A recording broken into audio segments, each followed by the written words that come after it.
Hello, and welcome to Smokesteve's International Pub. Today, I'll be featuring a classic cocktail. This would be a cocktail that is basically legendary. It's up there with the Martini, maybe the Cosmopolitan. I'm not sure what else would be on this list. This was a drink that it was invented in the late 1800s, maybe 1880 or so, likely at the Manhattan Club in New York City. Now, there's a story that Churchill's mother, Winston Churchill, that is, of course, was hosting a party for a presidential candidate, and the drink was invented for the party. I believe by a man named Dr. Ian Marshall. Often back in the day, doctors fancied themselves bartenders because they mixed alcohol with different, herbs and things like that to, make people feel better. Another candidate for the inventor is a bartender who went by the name of Black. That's the only reference to him in his name, but there does appear to be a cocktail created called the Manhattan, or with similar ingredients by him around the same time. So this cocktail, we're going to use bourbon whiskey. It's debatable whether rye or bourbon would have been the original ingredient. I'm going to say bourbon because I prefer bourbon. We have some nice sweet vermouth, Angostura bitters, and a maraschino cherry, which will go in afterwards. As well as we're going to use a little orange rind at the end before the drink gets poured into its final cup. So we're going to go ahead and measure 2 shots bourbon. I gave it a little bonus pour at the beginning, no big deal.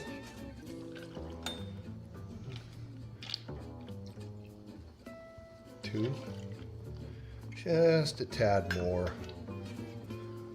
for the homies, So it's about a 5 bourbon to 2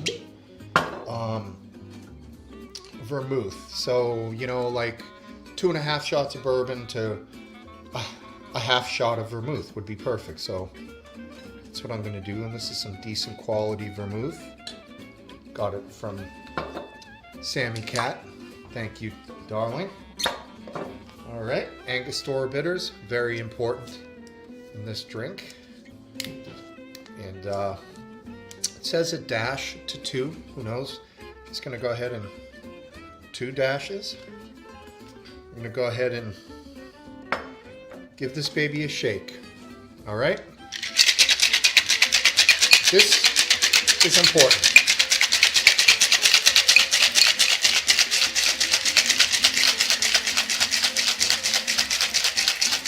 Oh yeah, this thing's got ice forming on the outside.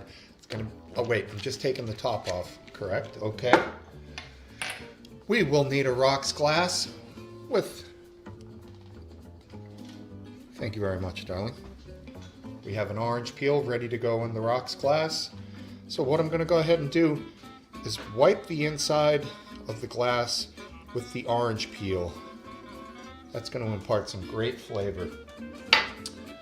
Other variations might use a little orange curacao or triple sec for that. So here we go.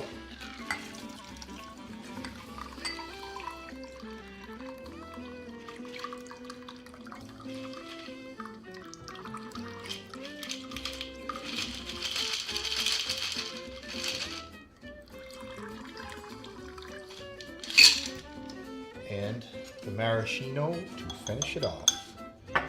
Now, that has ice crystals floating on the top. This thing, I can tell you right now, it's going to be damn good.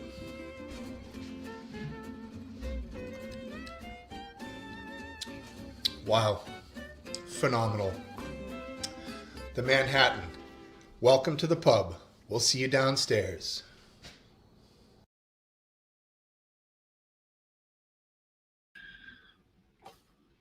Hello?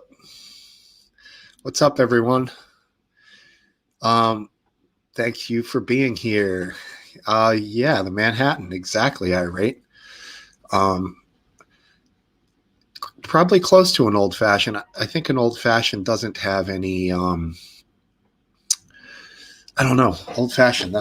It's close. They're basically a lot of booze it's a brown liquor, in the glass. Let me remove my video from there. Hey George, what's up? Cup of tea. What's up, man?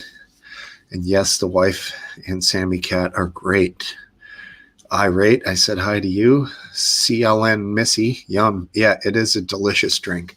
Had a pina colada earlier, so I couldn't do a Manhattan after that. That would have been a tough combo. But it was such a nice day today. I had to have a tropical drink.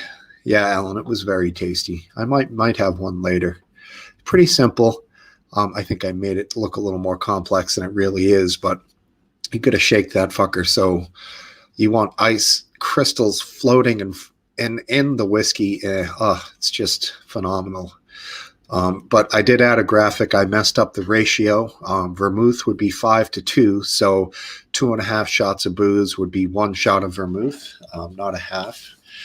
Some people probably like a half, though, because vermouth can be strong, a little overpowering, but that bourbon whiskey is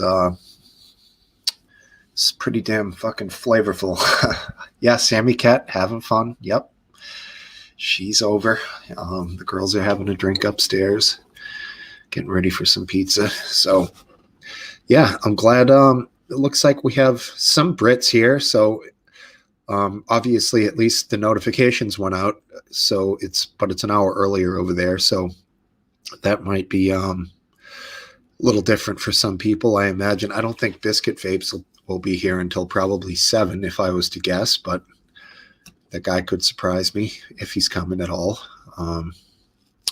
So yeah, just heard today that the UK has some pretty big. Oh yeah, hey, there's CLN Missy. Yeah, all right, cool. That's my wife's cousin, I believe. Missy, what's up? Good to see you, hon. Didn't even pick up on that. She's cool, man. And I'll throw happy birthday wishes to my best buddy in the world. If he's watching, you know who you are. I can't wait to see you soon, man. Peace. Yeah, back to what I was saying. London, some arrests, some protests, things of that nature going down. I'm not familiar with the lockdown. You guys can keep us up on that sort of thing over there in chat. Or if you want to just forget all that shit and not talk about it, I'm totally down. That's life, but not as we know it. What's up, bro? Buckfast. Yeah. Weed and Smokesteve. Right on, dude. Yeah, Sunday morning, Wheaties and Smokesteve. Cool, man. Cool. Cup of tea. You're always welcome to come on here. You don't have to show yourself. You're definitely welcome to come on just as on a speaking role. You were great the other night. That was a good showing, man. Derek, what's up, brother? Spuds, I hear you, dude. It sucks. Hey, Biss, what's up, dude? BV. Stand down here. I got a genuine cold. I feel like shit. All right. That's no big deal, Biscuit. You do that, man. Relax. Just take it easy. I understand. Yeah, you don't have a microphone, though. I hear you.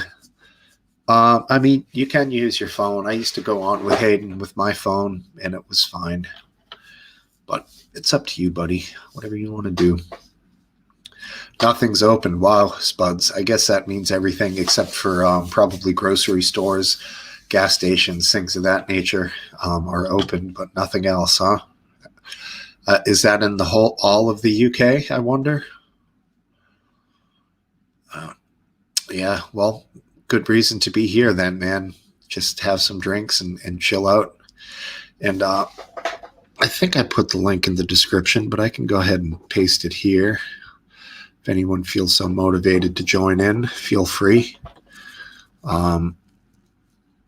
Hey, Sammy Cat asking Last Dance. What's his drink of choice tonight? I'm guessing brandy, but I could be wrong. Hey, Aphid Lip, and he's actually probably not kidding. Cup of tea. He's probably got about 9 spare mics. Oh, cool. Last Dance is on the water tonight. What do they call that? Staying on the white side? Right on. No leisure stuff. I hear you, Spuds. Okay. Aphid, jump on in if you want, man. Other than that,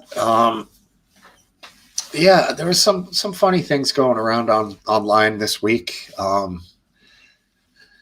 Not funny that Biden had a little trip going up the stairs to Air Force One. I think every president ever has had a trip going up the stairs to Air Force One, including Obama, and he was pretty limber on his feet. So it doesn't say anything about him in that sense. But I saw a great meme someone put together of Trump driving the golf ball and bing right in the back of Biden's head before he falls. It was goofy as hell, but I mean, I like goofy shit like that sometimes. I think we have someone who's very much backlit, but I do recognize part of his name. What's up? Hey, Steve. I've been, we got daylight savings time, so suddenly we got an hour more of oh yeah daylight, and I guess I'm not quite adjusted properly for the. That's all right. That's fine, man. Oh, how you doing? Yeah. Okay. Thank you for showing how to make a Manhattan. But actually, I felt like I wanted to jump over there, reach out, and steal it from you. Yeah, it's a pretty damn good drink. Are you a fan? I am a fan, but things always look better when I see someone preparing them. Right. I guess the anticipation is there. Mm-hmm. Now, you're a bourbon whiskey with that or rye? There was a time when Canadian was popular to use in that drink. So, but I personally go bourbon all day on that one. I'm not that picky. Okay. So I'm sure I would love any of those. Mm-hmm. Yeah, they're all good. Alan, I didn't know that about Hillary. She took a tumble on. Yeah, I could see that with those short legs. She might not be able to get up the steps quickly. Oh, shit.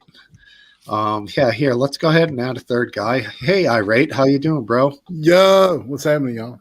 Hey. Nothing How you doing, Irate? I'm hanging in there, man. Yeah. You got the robot dance? Trying to live one day at a time. That's right. It's Thanos doing this twerking for us. That's right. Cool. Bounce that booty, brother. Yeah. I take Aphid's lip comment as an insult.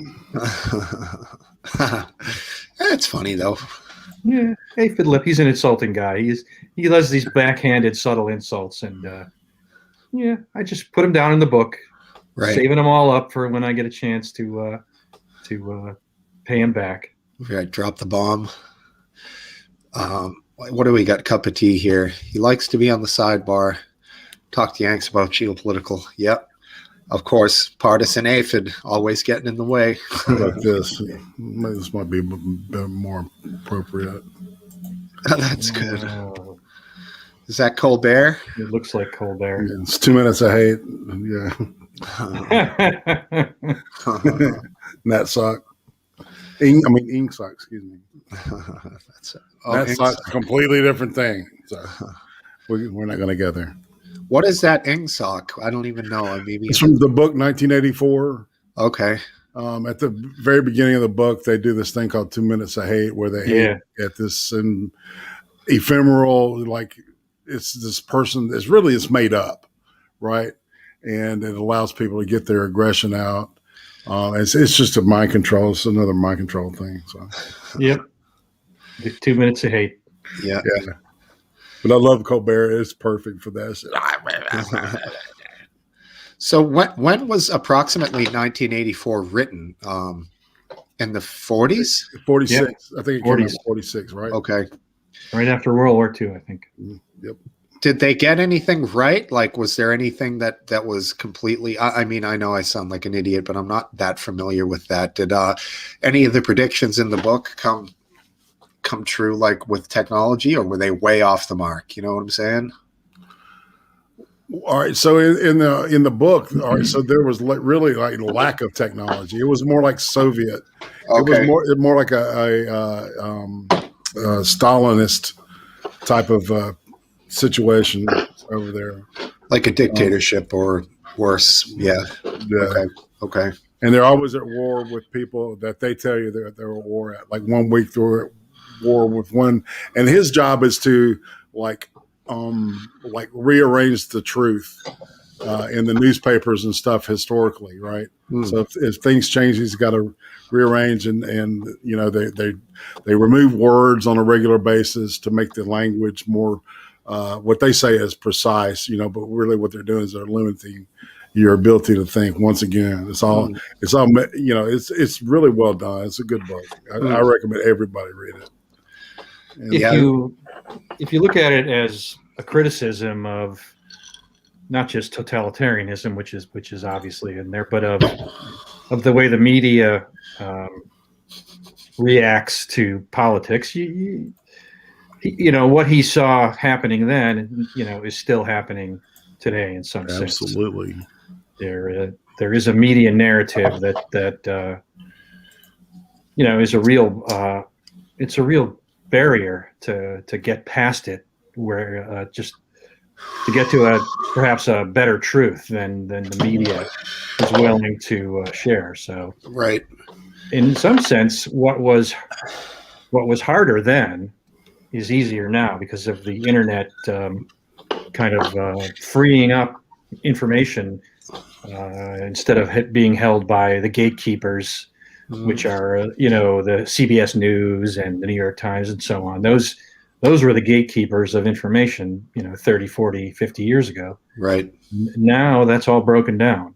And a lot of people think that's a bad thing. I think it's like everything, you know, it's a mixed bag. I think it's a good thing in many ways, and it's a bad, you know, there are times when it's a bad thing. It depends on, right. It depends on the situation, on the information that's being disseminated. If it's completely false and a large group of people, and I'm not talking about anything in particular here, just to be clear, there does have to be some integrity to being a news provider, you know? Yeah. First and foremost, it should be about delivering truth and honesty, you know, to the people. But it seems like that is kind of outside of the realms of all media, whether it's fringe, internet, or especially mainstream. You know what I mean? Yeah. I think one way that I think of as looking at an example of something that's 1984-ish is the media and the government, you know, during the Iraq War, let's say, or the lead up to the Iraq War, with you know, the government narrative about the weapons of mass destruction. For the most part, the media echoed that.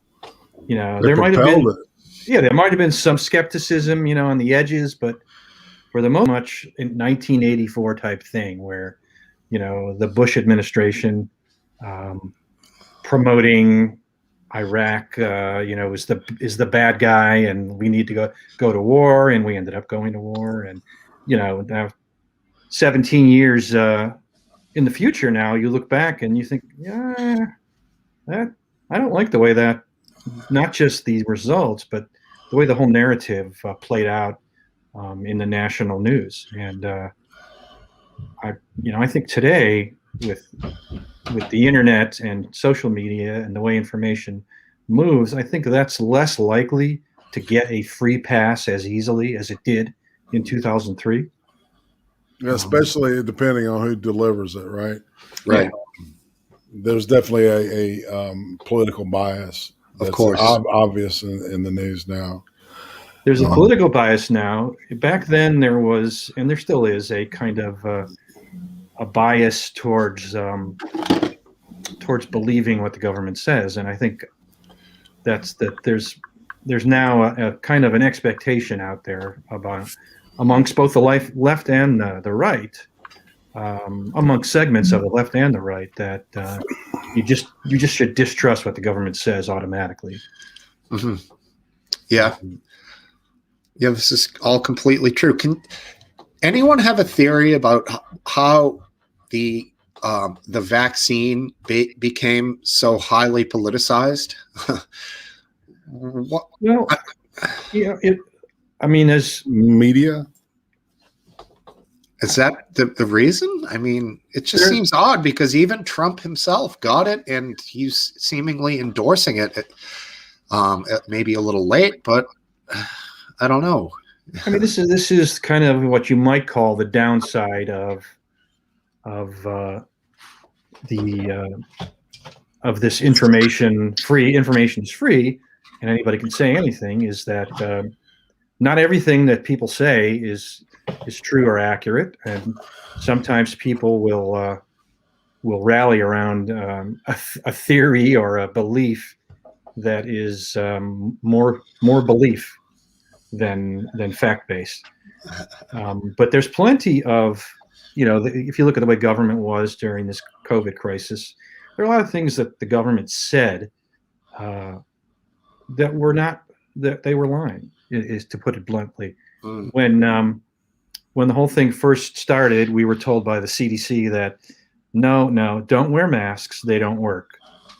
And later we learned that they actually said that because they wanted to reserve the masks for first responders.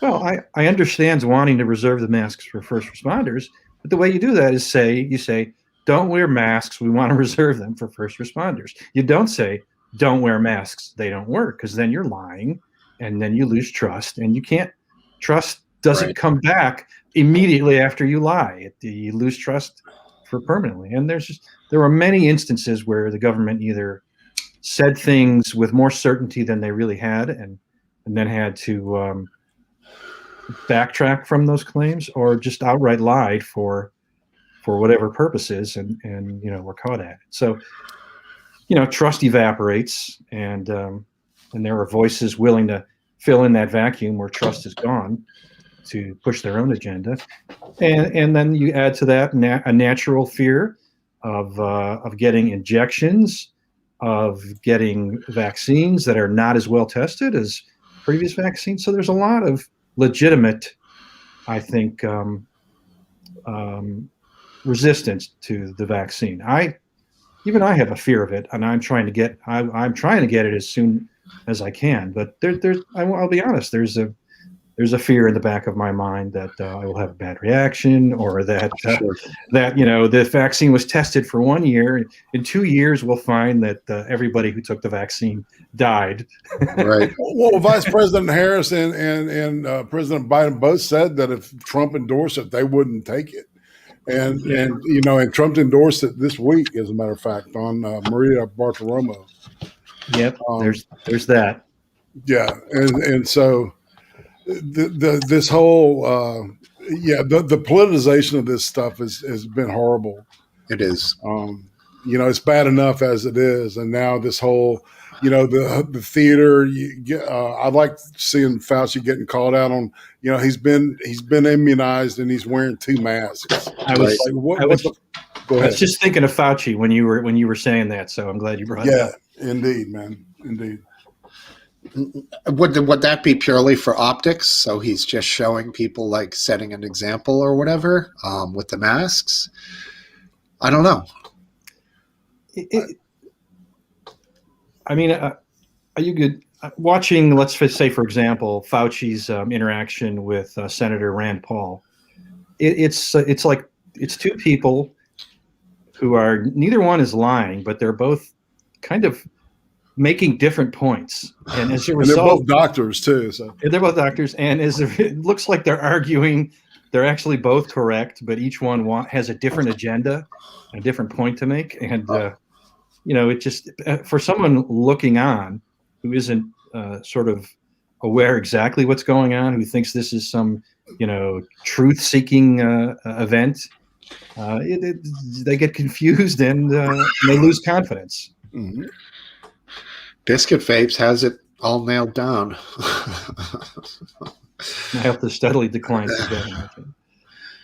I mean, it's coincidental, certainly, but it is something that he's seeing, Yeah. Well, I mean, and then there's the physical stress that wearing masks puts on people. It's a physical stress. There's a social stress, and the fact that it's causing us to distance ourselves from each other socially. That way, it's easier to become part of a collective instead of a community. We're a collective, correct? Yeah, I'm with you 100% there, and I think those important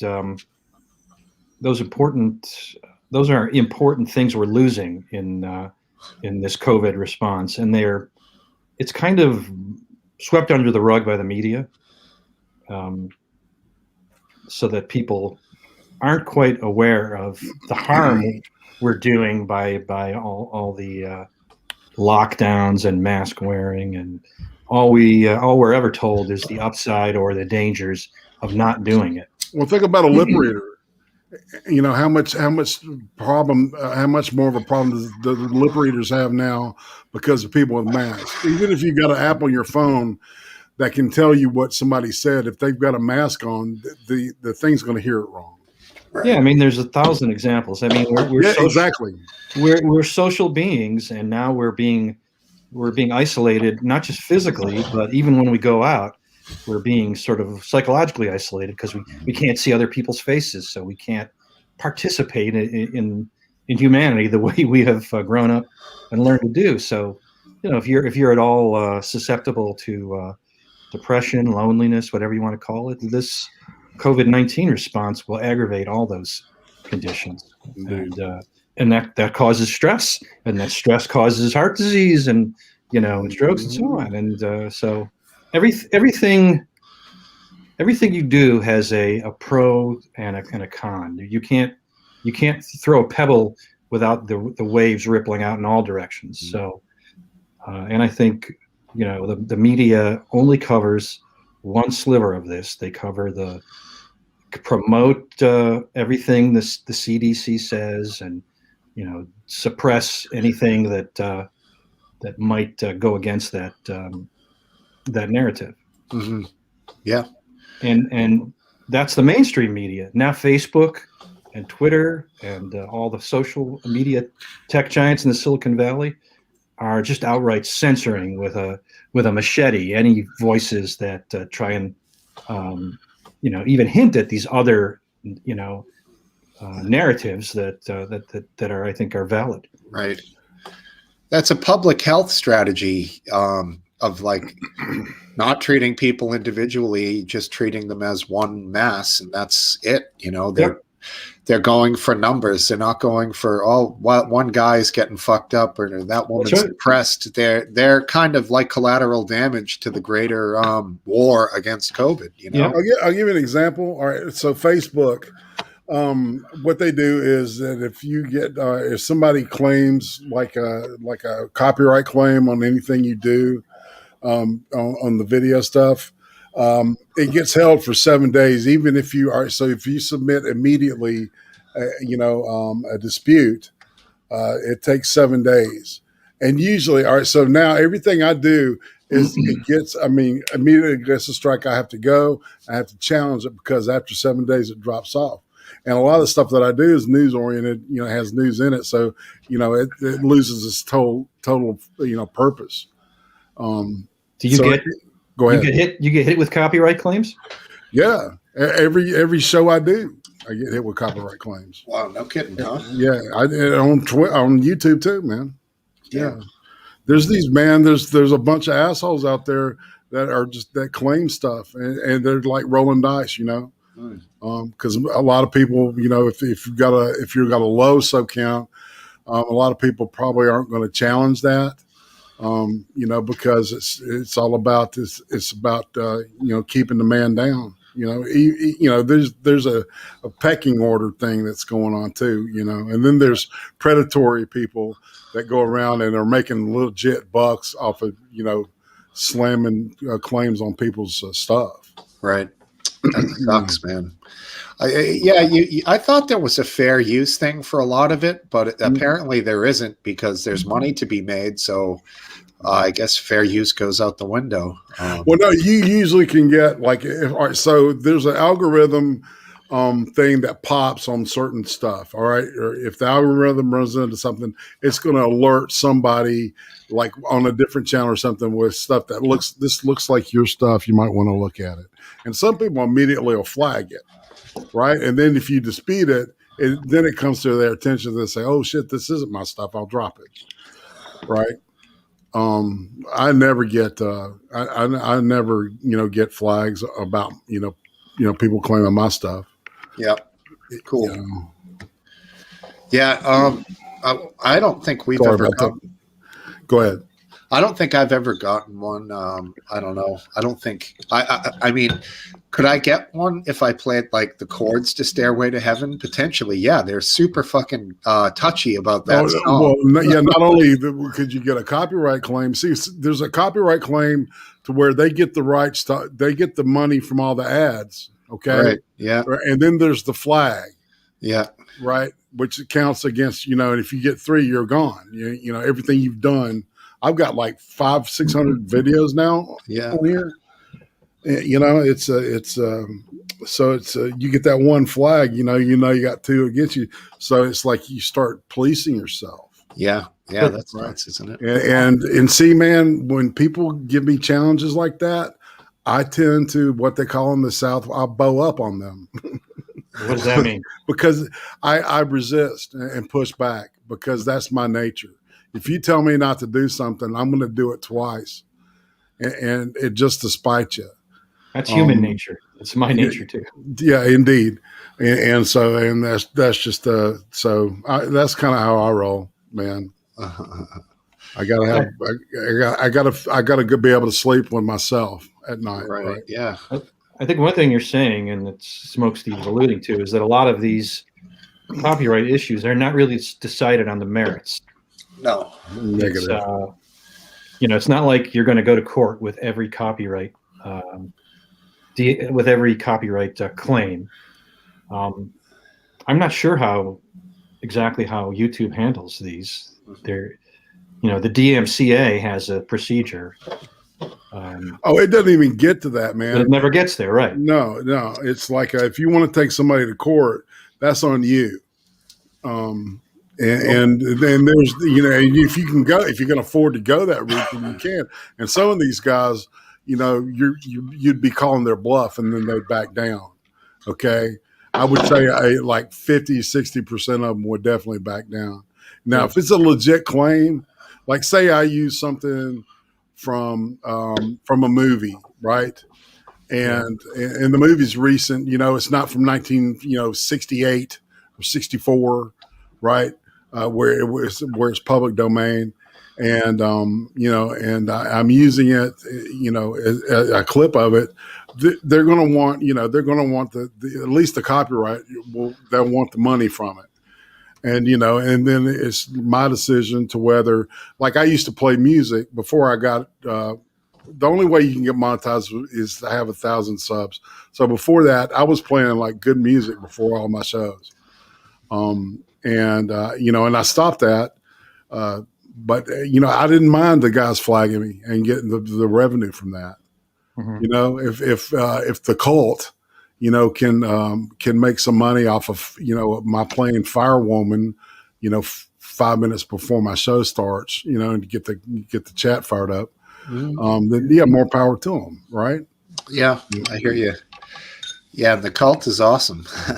They're a great band. Yeah, but that's one example of, it's like, I've got a whole lot of reasons to be a big fan of theirs, but that's an example I wanted to use. But it is a thing, y'all. It's a thing. So, yeah, and copyright law is used as a weapon nowadays. Mm-hmm. Police are, to avoid being filmed or to avoid films that are made of them going on the internet, they're playing music when they see someone filming. So the idea is that the music will be recorded on the film, and then when the film is placed on, say, YouTube, the algorithms that Disney for copyright music will scoop them up and delete them. Yeah, Disney songs. Anything from a Disney movie. Uh-huh. That's what point. People that do porn, home porn, or You like, got McGrand. yeah, they put a little Disney in the background, and it'll immediately get flagged if somebody puts it on Pornhub or something like that. Mm-hmm. Yeah, you're right, man. You can't have Disney and Pornhub. Let me ask you guys a question in the chat. Can you see my my comment that says "Great Tune Cup"? You can see the YouTube and the Twitch comment. I'm looking at YouTube. That's all I see. That's all you see. Okay, all right. And then below that, you see the "Hello McGrandy." Yes. Right? Yes. And Okay, cool. it's labeled with trigger warning. Is the person who sends it.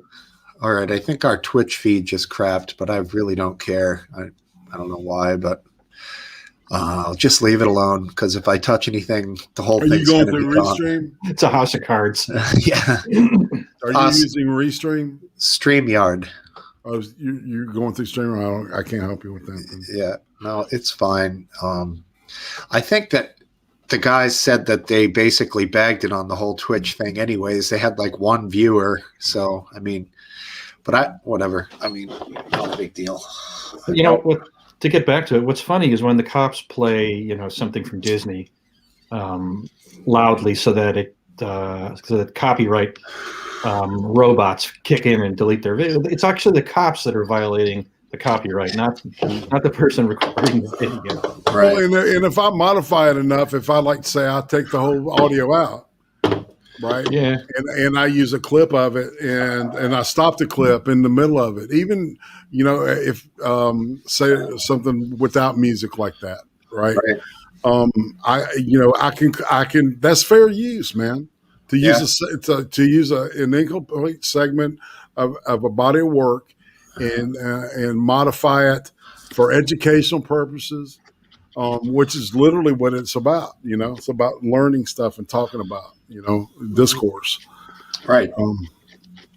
Yeah, exactly. I didn't think cops were really doing that, though. Is that common, that whole practice? Oh, I don't know. I don't know if it's common, but I've seen a few instances of it, and it strikes me as both clever and I whenever you see someone who kind of hacks the system, you think that's kind of good for them. But on the other hand, it's kind of it's attacking free speech and the right to film government officers working in public. So I don't like that. Is there water behind those trees? I hope not. Right.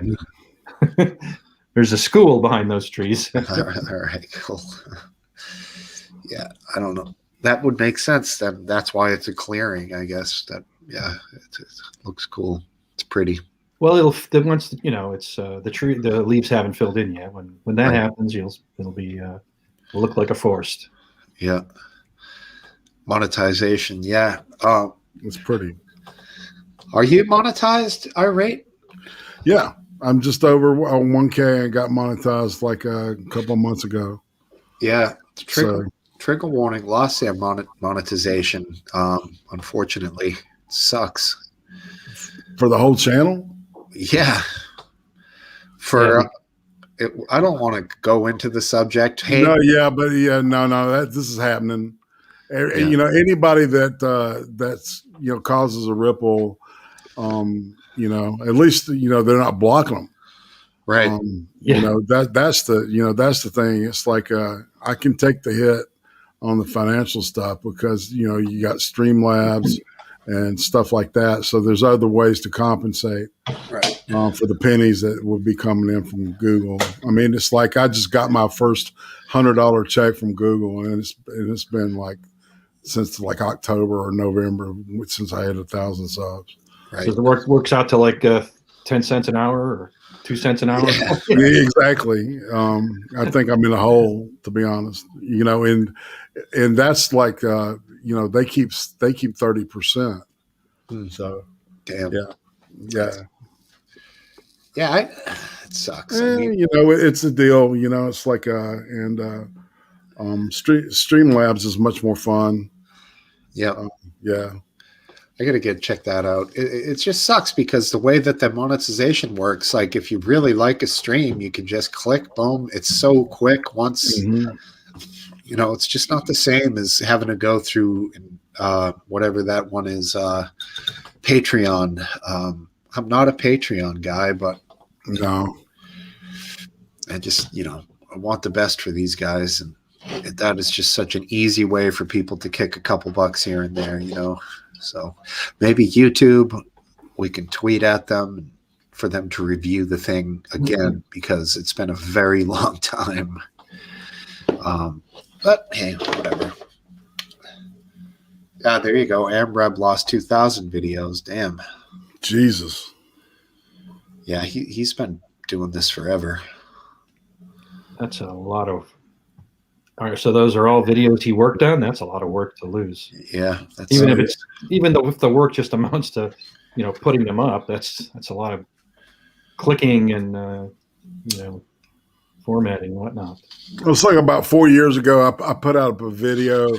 It showed this tranny kid, and I was talking about that there was a foundation was being laid down for pedophiles to sneak in under the LGBTQ banner, which they have, and all of a sudden, like last year, that video disappeared, and it had like a couple of thousand hits on it. Damn. Yeah, and they take those hits off of your thing too. So it took me 3 months to almost 4 months to recover. Damn, that's nuts, dude. Yeah, and I'm getting notices all the time that something I did a year and a half ago has been flagged for some shit. Yeah. I got to go deal with it. Yeah, it sucks. I talked about trust eroding and trust in government, but we have to. It's Silicon Valley that controls all of our social media, and nobody trusts them. And like AmReb has put all that effort in, and they're totally at the mercy of YouTube. Well, it's like that fucking idiot Brian Stelter said. It's not about freedom of speech; it's about freedom of reach, and he was correct about that. That's exactly what it's about.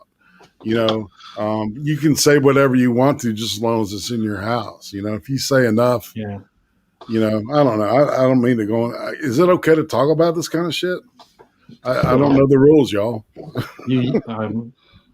I don't think you can. I think insulting Brian Stelter is perfectly within YouTube's terms of service. So yeah, I don't. Well, someone, it's also in my terms of service.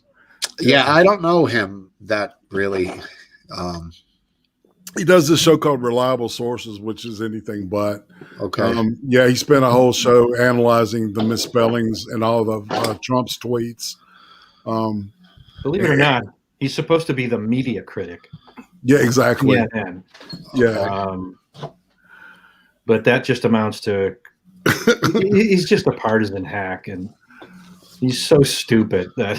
Well, I found out he had a blog, man, and that's how they found him. He doesn't have a degree in journalism or anything like that. Political science. He's just a commenter, man. He's just a voice. It's a talking head. I don't think you need a degree in journalism to be a.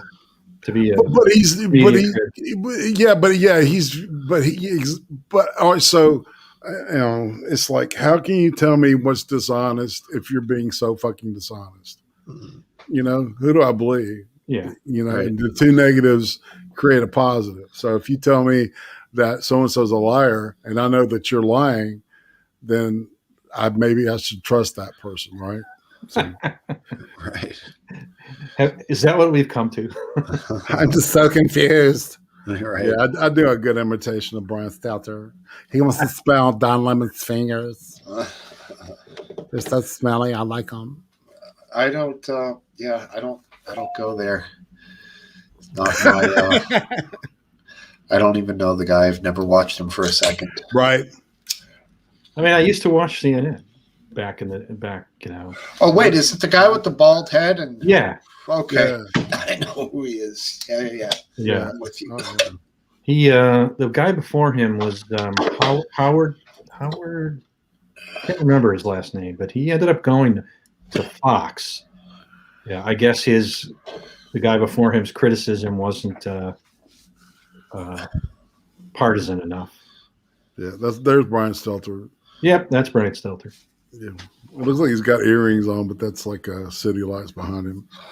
That's funny. I just love this picture. Interestingly, here he is to join us live, Brian Stelter. Hey, hey guys, Fox is horrible. What's up, man? Isafa Tanansi.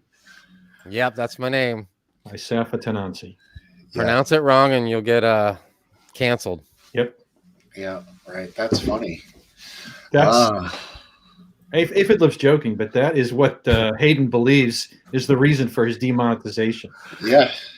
Because he called someone whose name I won't mention unless we get hit again. Right. He called them by that name that Aphidlip has put on the screen there, which is by far much too nice for what you should call this person. And but apparently it was got him demonetized. So didn't that dude get his balls chopped off? I think he did get them chopped off. His lady bits, as Hayden calls them. Yep. If you believe what he posts. Oh, I thought y'all were talking about Prince Harry for a second. Well, I don't know what Prince Harry's balls. Did he get his lady bits cut off? I think they're in Megan's purse. Yeah, they're in Megan's purse. Dixie cup. I really haven't been following the Meghan Prince Harry thing, and I'm not really sure. I'm not sure what their deal is. Why did Meghan go on Oprah? Why does anybody want? Well, why is there a fucking GoFundMe to pay off their house? I want to know that. No, you're kidding. Yes. Harry and Meghan? Yes. Well, the way they've been treated, I think that we should all chip in. I think we should chip in and buy them a damn houseboat and send them off. It's outrageous. Jesus. Yeah. Yeah, I'm not.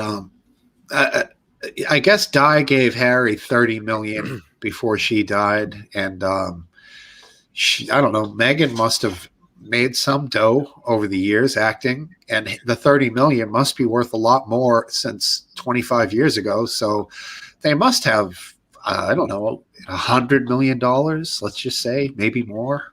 Okay, I just pulled up a story. It says GoFundMe to pay off Harry and Meghan's home scrubbed from internet. This was on the 16th. There you go. So Checking. Good fact check. This chick named what is her name? Anastasia Hansen, 56 years old. I wonder how much money she made off of that thing. I don't know. It doesn't say.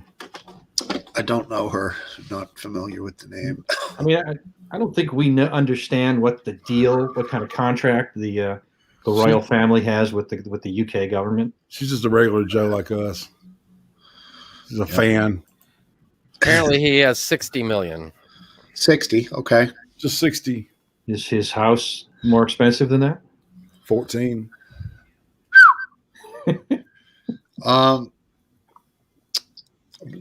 What was I going to say? Shit, I forgot it. I need the notebook. Got to start writing my thoughts down. Yeah. Getting to that level here. Your brain's been clouded by resin and bong water, Smokesteve. I don't really do bong hits, but I bet you did. I mean, I've got one here. It just needs to be. Yeah, it looks brand new. He does, but he doesn't. Looks like it was never used.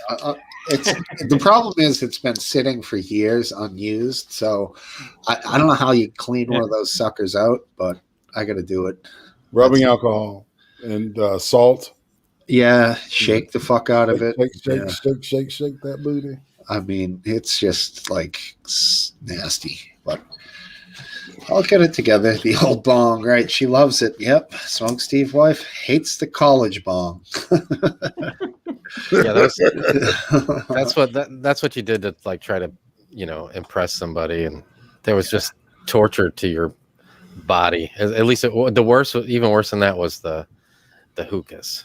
Oh my Hookahs, god.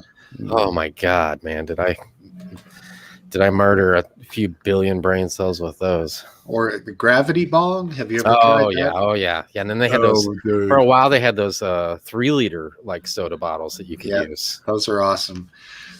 When you get really fancy with the gravity bong is when you take the screw cap, you get a drill bit that's just slightly smaller than the stem from a bong, Mm-hmm. preferably glass, but metal would work. You drill a hole in the cap and then you stuff the stem down through it. Then, you do your gravity bong. When it gets to the top, you just unscrew the cap, take it off, and whammo, rather than have to pull the slide out. And you can or some people build a little like tinfoil pipe in the bottle and then like poke holes in it and light it that way while they're lifting it up. But you really want the advanced gravity bong if you're going to go for it. Yeah, that's a few decades ago. I don't remember how we constructed it. You remember the concept though, right? You cut the bottom of the bottle off. Oh yeah, oh yeah. And when you pull it up out of the water, that creates negative pressure, which pulls air through. Exactly. Right. Mhm. The ticket is when you get to the bottle almost being out of the water, you take the top off, the bowl off, and then you push it down and goes the smoke and boom goes the dynamite, as they say, Could you imagine that with like today's stuff? I mean, that was back when it was crap, Right. Would really not be necessary today, but people are doing dabs with like 95% THC wax and huge chunks of it and just smoking it all in one huge rip. It's way too strong for me. I don't like that kind of stuff, No shit, man. You feel like a fucking sponge. Yeah. You're about as active as one, too. Yeah, Yeah. who wants to be just totally comatose, laying back in a couch? Those days are over. Exactly. Yeah, I like that word, comatose. That's kind of Comatose. Exactly. nice Comatose. conversation. Trademark. Right. Exactly. A fair use. So you were gonna prop outside for the show. We're almost at that time of year. Yeah, it's just like right on the verge of being too chilly. I thought if I was walking around, it wouldn't be too bad, but if I'm just sitting there, it's probably too chilly. Yeah, it's like probably 50 degrees maybe right now here, just slightly lower. I think it's a little bit warmer than that here, but not much. Yeah. Yeah, I can't let it go, and I won't. I'll bring the bomb back to life someday. God damn it. I promise. I wouldn't either. It's a relic Yeah, it is. of the days gone past. I believe it's from the 90s, so it is very old. You should take that thing into an antique roadshow. Yeah. Hey, how much is this worth? Right. This style came out around Pearl Jam 10. It's quite a rare That's piece. Right. Put on I think they would need Smokesteve as the expert to Right. evaluate and price them. I listened to a bunch of Dinosaur Jr. with this thing, man. It's got to be worth Exactly. something. Yep. You know it. Mudhoney, Dinosaur Jr. Mud honey. Jay Mascis, man. Actually, Dinosaur Jr. made some cool videos. I mean, they made one where they were like playing golf around Manhattan, like hitting it up over buildings and shit. That was a cool visual thing, man. I liked those guys. They My went band opened for them in Atlanta Oh, cool. back in the day. You did what? We opened for Dinosaur Jr. Did you? Cool, man. What year? God, it was like 89. It had been 89. Wow. There was a band called Anal Cunt from That's a great name. Massachusetts. I know them. Seth, that guy. It started like a little male friendship I had with him, but it was the guitar player was tripping, and he had this new like digital device, so he was just playing with that during the whole show. It was very cacophonous, but it was fun. They were fun, a good bunch of guys. Anal cunt. Yeah, well, I was talking about Dinosaur with that dude, the guitar player, was Jay, playing. Jay Mascis. Yeah, he's cool. He Yeah, was that playing guy's with played his in like effect. 1,000 bands, I He think, was hasn't he? tripping, yeah. And they put out a ton of sound for three guys, man. Mhm. Just a ton, wall of sound. Oh, they were a great band. They were fun. They were fun to hang around, man. They Yeah. were a fun bunch. Nobody came to the show hardly though. That's nuts. It was at the Cotton Club in at Hotlanta. Yeah, I saw them in probably '92 at the Avalon next to Fenway Park, and the place was going crazy, man. Yeah, Just, I bet. I mean, there was probably 1,500 people in there. It was unbelievable. Saw Cypress Hill back then. I saw Mudhoney there. Oh, just some great shows. I've seen all of them. Yeah. A lot of them were at because when you go back then, they had those those music festivals. Like you go to 3 or 4 of those, and I mean, you can knock out 100 bands. Yeah, your checklist is like complete. It's amazing. I got a shirt. It was one of the Lollapaloozas, and it was Dinosaur Jr. and Cypress Hill, I believe. Oh, cool. Yeah, Cypress, even though like a lot of their tunes sound the same and the raps can be kind of cheesy, like live, they were really they were real fun. Tons of I feel energy. like they had a huge like bong on the stage or on the backdrop or something. Yeah. They smoked here, and it was like very illegal then. So I mean, I don't know if they did that everywhere where they played live, but they smoked on stage. Yeah, I imagine, right? well, I mean, it's part of the gimmick. Yes, I would imagine. Yeah, you would imagine, right? I mean, somewhere like back in the day, they rushed Morrison for whipping out his wee-wee on stage. Jim Morrison, that is, with the Doors. But I guess the cops are letting it slide for you to smoke pot on stage in an illegal state. At least they did back then. Well, it wasn't even Morrison's dick; it was his shirt tail. Right. Yeah, right. That they mistook it for his, but he was, he was fucking with them. But what if he had smoked a joint on stage? That would have been it. Well, yeah, that was back in 1968, 69. Yeah, of course, man. Right. That was that was the devil's lettuce, man. Right. You were gonna go crazy and axe murder people if you smoked that shit. Right. There's a line on Dragnet where they catch a kid and they're like, "Do you got dope?" And he's like, "No, I just have LSD, man." He's a hippie because LSD was legal at the time, and they're like, "Oh, right, fine, search him," because all they're concerned with is grass, man. Yeah. It's fucking crazy. The old school Dragnet. Oh, old school. Oh yeah, I got the whole VHS catalog over there. There you go. Just the facts, man. Love that show. That show. And it was a pretty bad movie, the remake, but it was horrible. I got to admit, sadly, I did laugh. I was a kid, I think, a teenager, and I haven't seen it since then. I saw it back then, and I haven't seen it since. Yeah, maybe I'd like it better now. It was Dan Aykroyd, right? Dan Aykroyd. Yeah. I just remember the part where there's some sacrifice or something into like a fiery pit or something, and they're standing on the. Yeah, that's all I remember about the whole thing. It was like a cult or something. There was some kind of pagan cult with. Right. Yeah, that was horrible. Yeah, Jesus, what a terrible movie. I was remembering it fondly, but now that you mentioned the whole sacrifice scene, I'm like, yeah, that fucking thing went way off the rails, and it was already shaky to start. But yeah. Terrible movie. Yeah, there were some bombs back then. Sorry. Like almost everything Dan Aykroyd did back then was a bomb. Yeah. I don't know. The Great Outdoors, that was a good one. Oh, that's a class.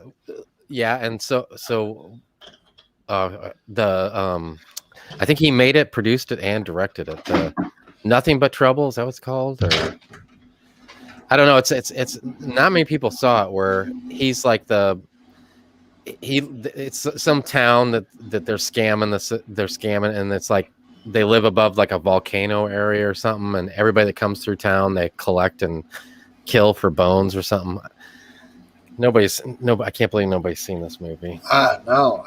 Joe the Volcano? No. I think it's called Nothing But Trouble. Yeah, I don't know, man. Or Anything But Trouble, maybe. It's got Chevy Chase in it and Demi Moore. Wow. The Velvet Underground. That he kills them. You sure this wasn't when you were on acid and totally drunk the whole thing? It was around that time, but I don't think so. I gotta go grab 2 beers. I'm gonna just mute. All and right, take I'm gonna see if it's nothing but trouble. Yep, nothing but trouble. 1991. Yeah, it's a classic. Wow, he's got a lot of background music. He mutes and totally quiet. He's not like us pros that are still left in here.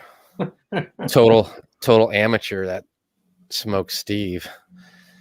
Total amateur. I was muted, right? Oh wait, you heard me because I took the. We were talking about something else there, Smokesteve. Oh, I heard you. I heard everything. You were talking about that lame ass movie. No, that I was saying. saying. No, I was saying that, like, any background music that is coming out right now is coming from your mic. Like when you turn it off and nobody's talking, there's total silence. Okay. I don't hear any background music. Or not background music, just noise, background noise. It's like a fan maybe or something. Yeah, I have my fan is always running. I don't notice it. I'm not complaining. It was just when you turned yours off, it was like nobody was talking. It was just total silence. That's quite a thing to say. Yeah. I don't know, man. I see you sitting there just the whole time, and Oh yeah, like one or two for me, and I'm good for a few hours. no, not me. But you're just constant, just all night long. After 5 o'clock, generally, yes, or 6 o'clock, somewhere around there. Every day? For smoking, yeah. Yeah. But I never smoke during the day, pretty much, unless it's on the weekend and I have nothing going on. Today I smoked a couple joints. Unless you're taking the kid to the school for a event or something. Yeah, or right. But if we're gonna go as a family to the beach, which I can walk to, so I have no driving involved, I can burn before we leave. You know. McGrande is back this week. Yes. Yeah. He should come. He should call in. I was just thinking that. I was saying. Yeah. I've talked to him. I've talked to him a billion times. Come on, McGrande. X. I'm sure it's the real you. Call in. It's Capote's other stock account that he uses. Shouldn't it be Mick X, not McGrandy X? Well, it's probably stands for 10. It's the 10th sock account he's made in McGrande's name. That's the rest of them have gotten banned. He was McGrande 1 through 9. 10 to the 5th, maybe. No. It's like a fighter plane, right? You keep using the same name. Right. The fighter plane numbers never made any sense to me, but then again, that's how the military goes. Like, seems to be no rhyme or reason to anything. When it goes up, it doesn't mean that it's more advanced. It doesn't I think it's generally in some sort of chronological order, but it's not. Yeah, that's the way the U.S. does it. Not strictly and not necessarily.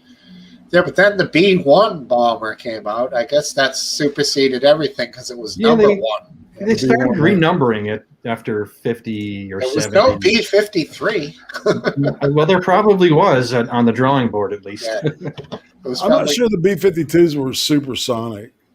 I don't know. I think the B-1 is definitely supersonic. Okay. The B-1 is supersonic. The B-52 is not. Right. Unless it's crashing. Is a fuck? Yeah, I'm sure they all are. What else? The B-2 they're not supersonic either. Are they?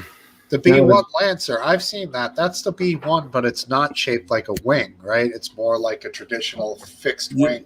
Yeah. Well, actually, it's a variable variable geometry. Yeah. Yeah. Okay. So is it like they open up so it can take off and land, and then they fold into a delta formation. Right.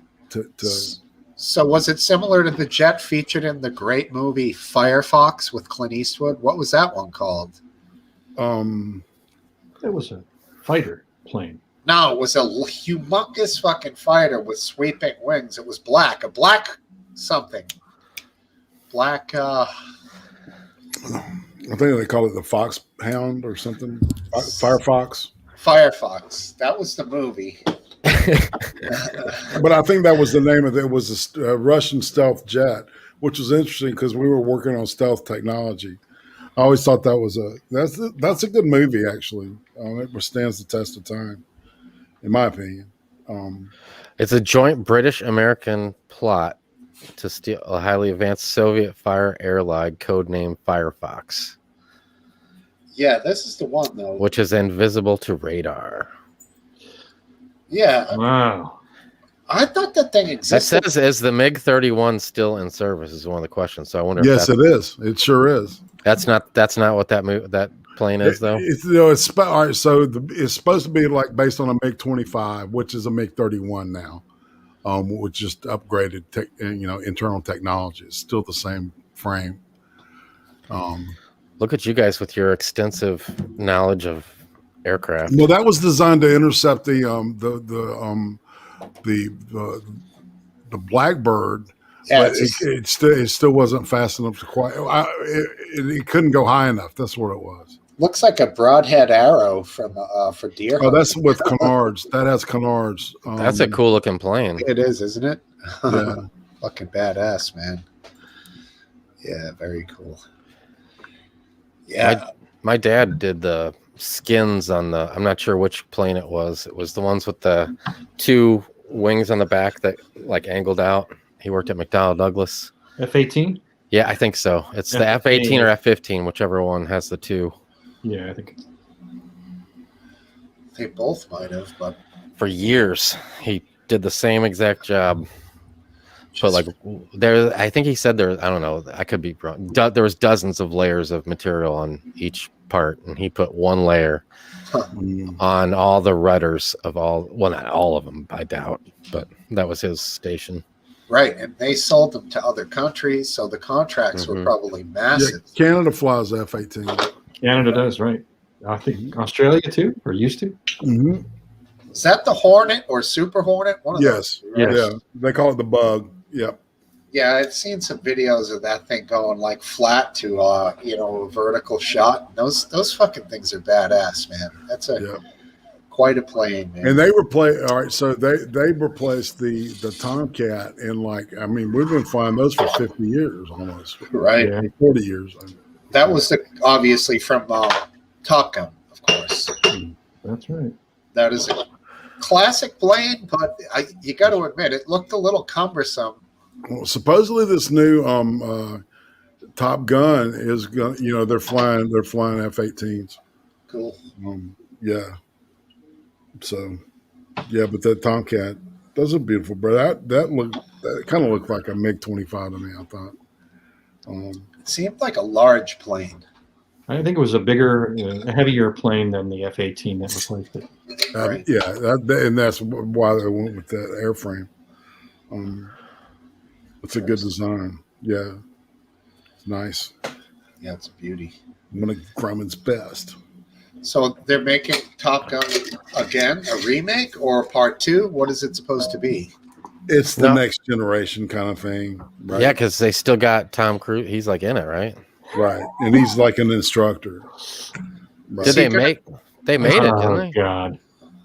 Is he going to be the equivalent of the attractive female instructor that he bangs in the first one? Right. That's the Right? Isn't that what happened? Wasn't it an Yeah. instructor and he was the student and he hooks up with her? yeah. That she was part. Yeah. She was right. She was I don't know if I've ever even seen the movie, to be honest with you. really. I don't think I saw that Clint Eastwood flick either. You never saw Top Gun, dude? I don't remember. I mean, I'm sure I did, but I just don't remember much about it. Goose, guy who dies. I know more about it from Meet the Parents than I do from watching it. Iceman, right? Iceman. Yeah, right. I hear you. That's funny, man. I've got nipples, fucker. Can you milk me? Yeah, that's right. That's one of my favorite sayings. I had that on a soundboard, man. You can milk anything with nipples. Yeah. Yes. I have nipples. Can you milk me? Yeah, I know people who hate those movies because they're way too like vicariously embarrassed or something about, I don't know, they don't like Fokker and Man, that's a great. It's just a good movie. It's a good movie. Like if I come across it on cable, like I have to watch it. I remember going to see. Um, was it Something About Mary? Yeah. All right, so the couple that we went with were like he was a preacher and his Oh wife, Jesus. right? And I worked with his wife, and so I said, yeah, we want to see it too, and yeah. You Yeah, didn't that talk was about you didn't talk about the cum in the hair on the way home, did you? Oh no. No, it was really quiet, man.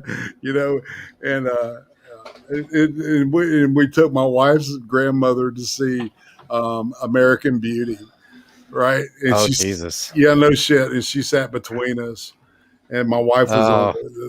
on the aisle, so I couldn't get up and go. Man, it was horrible. I've never been more uncomfortable in my life. That was back when what's that guy's name? The little guy that got in so much trouble. To Kevin Kevin Spacey. Spacey, yeah. That was back when he could pull off playing a straight man. Well, yeah, in the first scene of the movie, he's jacking off. Yeah, I know. That's what I was thinking. Like, oh my god! As soon as you said you saw that with her, I was like thinking about that scene right there. It's a good movie, man. That was Spacey is a good actor, man. Back in the day, he said that was the best part of his day every day. Yeah, the only part he enjoyed. Yeah, I personally didn't really love the movie myself. I did. It's pretty good. It's pretty good. I mean, I recognize it as a good movie, but personally, I didn't feel like when I was done with it, I wasn't like, yeah, that was awesome. You know? Yeah. But it was almost it was one of those made you think kind of thing. Right. Maybe a little bit too much for me. Maybe I don't want that sort of a thing if I'm going to watch a movie. You're not American novel aspect to it, right?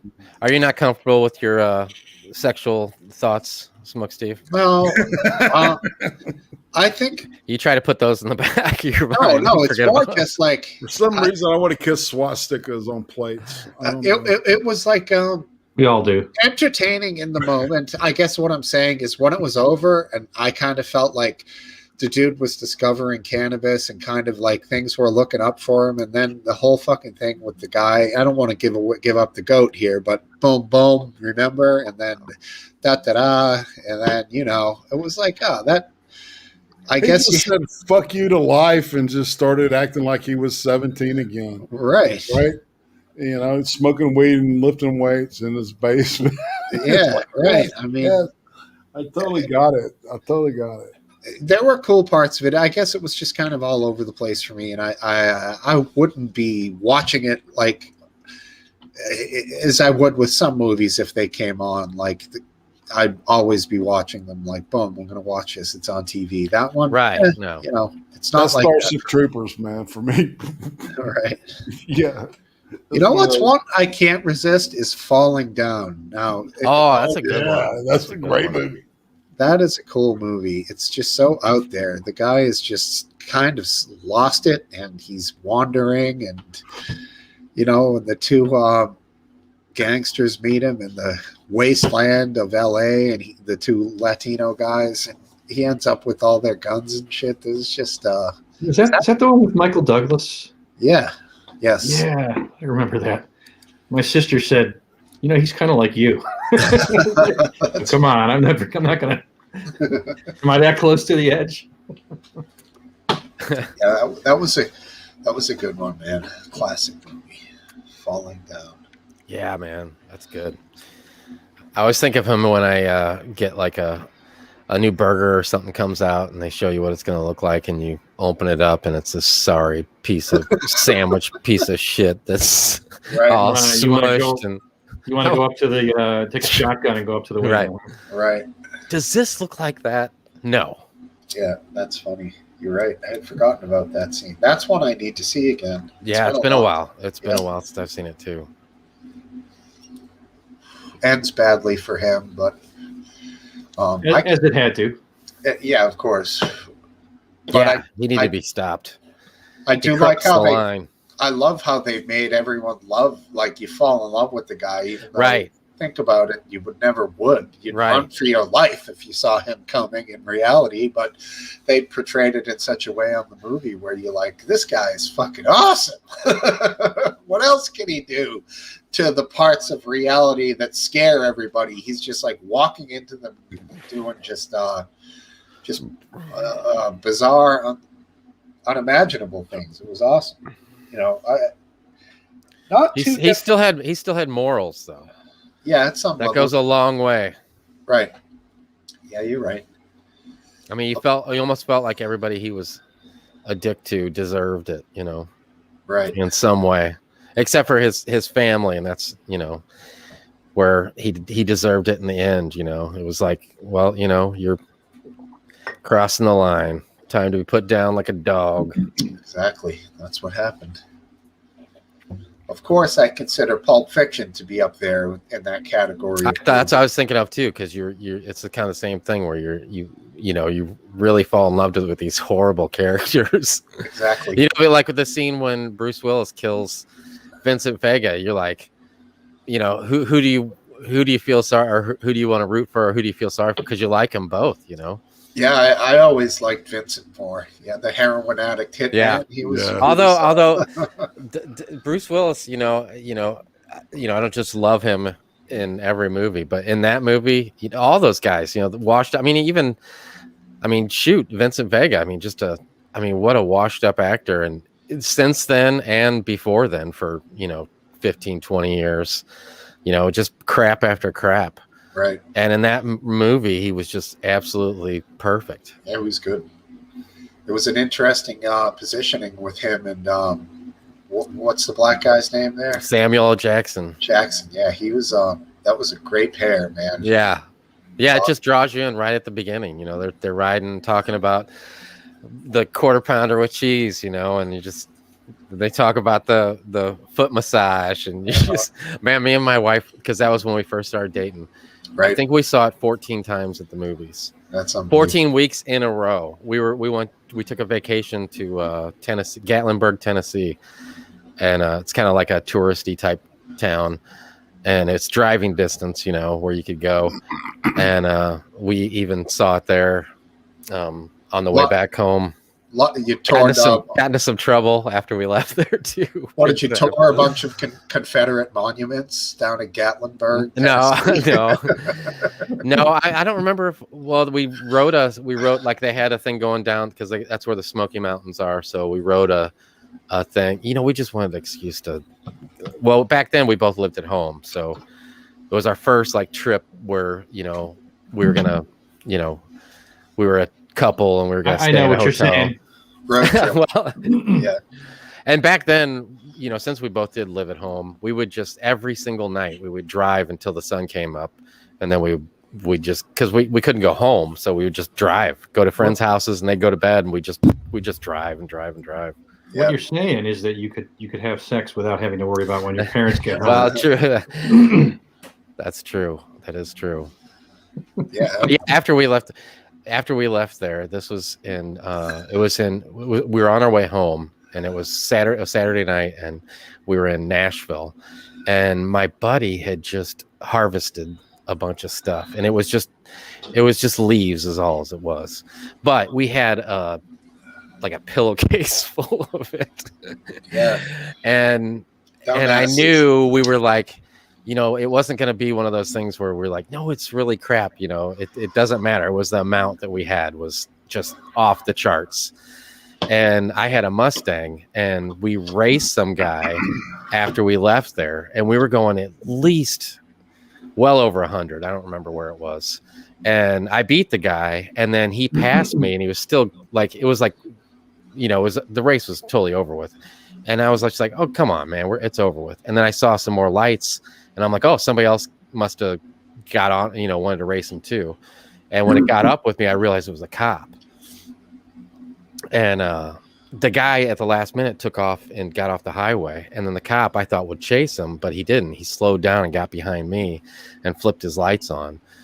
And he wanted both of you, but you were closer, so he just. Well, he was ahead of me. He was ahead of me, and then once that guy got off, he slammed his brakes on, and I passed him, and then he got right behind me. And by that time, it was too late for me to get off. So I was like, man, I don't know what to do, you know? And so I floored it and I took off, and, Smart move. yeah. That Or always maybe works. I did. No, I did get off. I got off at that exit. And floored it. And then my girlfriend, then wife, was like, hey, you know, he probably saw your license plate. He was close enough. So you're going to have to pull over. So I pulled over, and he had his gun out and everything. And he came up to the car, and I was like, that guy was trying to kill me. We were at a gas station, and I knew I could outrun him. And that was the only way I could get away from him. And then he's like, so if you ID him, you know, we'll, you know, or if I catch him, will you ID him? And I was like, okay, all right. Cause I knew, I mean, we were going to go to jail because they would have searched my car. So he took off, and he was going so fast, it was way above the speed limit. And I was like, well, Why we're did not you going think up that lie? that he was going to try to kill me. Yeah. Man, I didn't know what I was, you know, I've got myself out of a lot of, Boy, this is marijuana.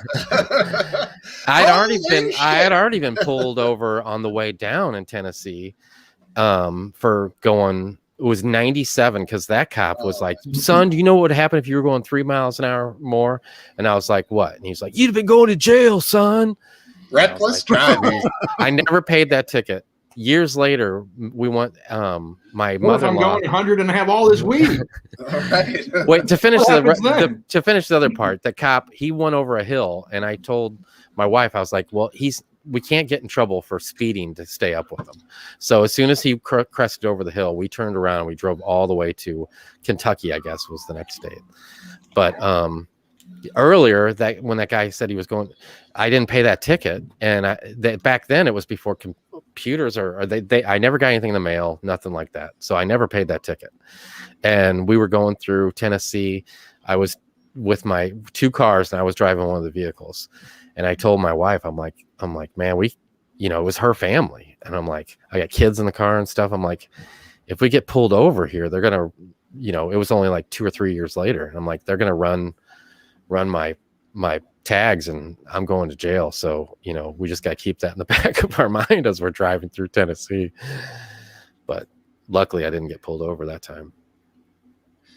Interesting. That is a great story, dude.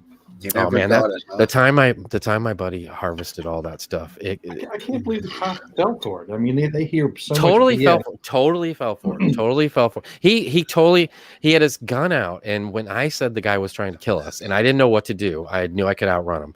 His whole demeanor changed, and he was like, oh, so if I ID him, and I'm like, yeah, go get him, and maybe that guy got pulled over. I don't know. I mean, I don't know. Yeah, like he was a total.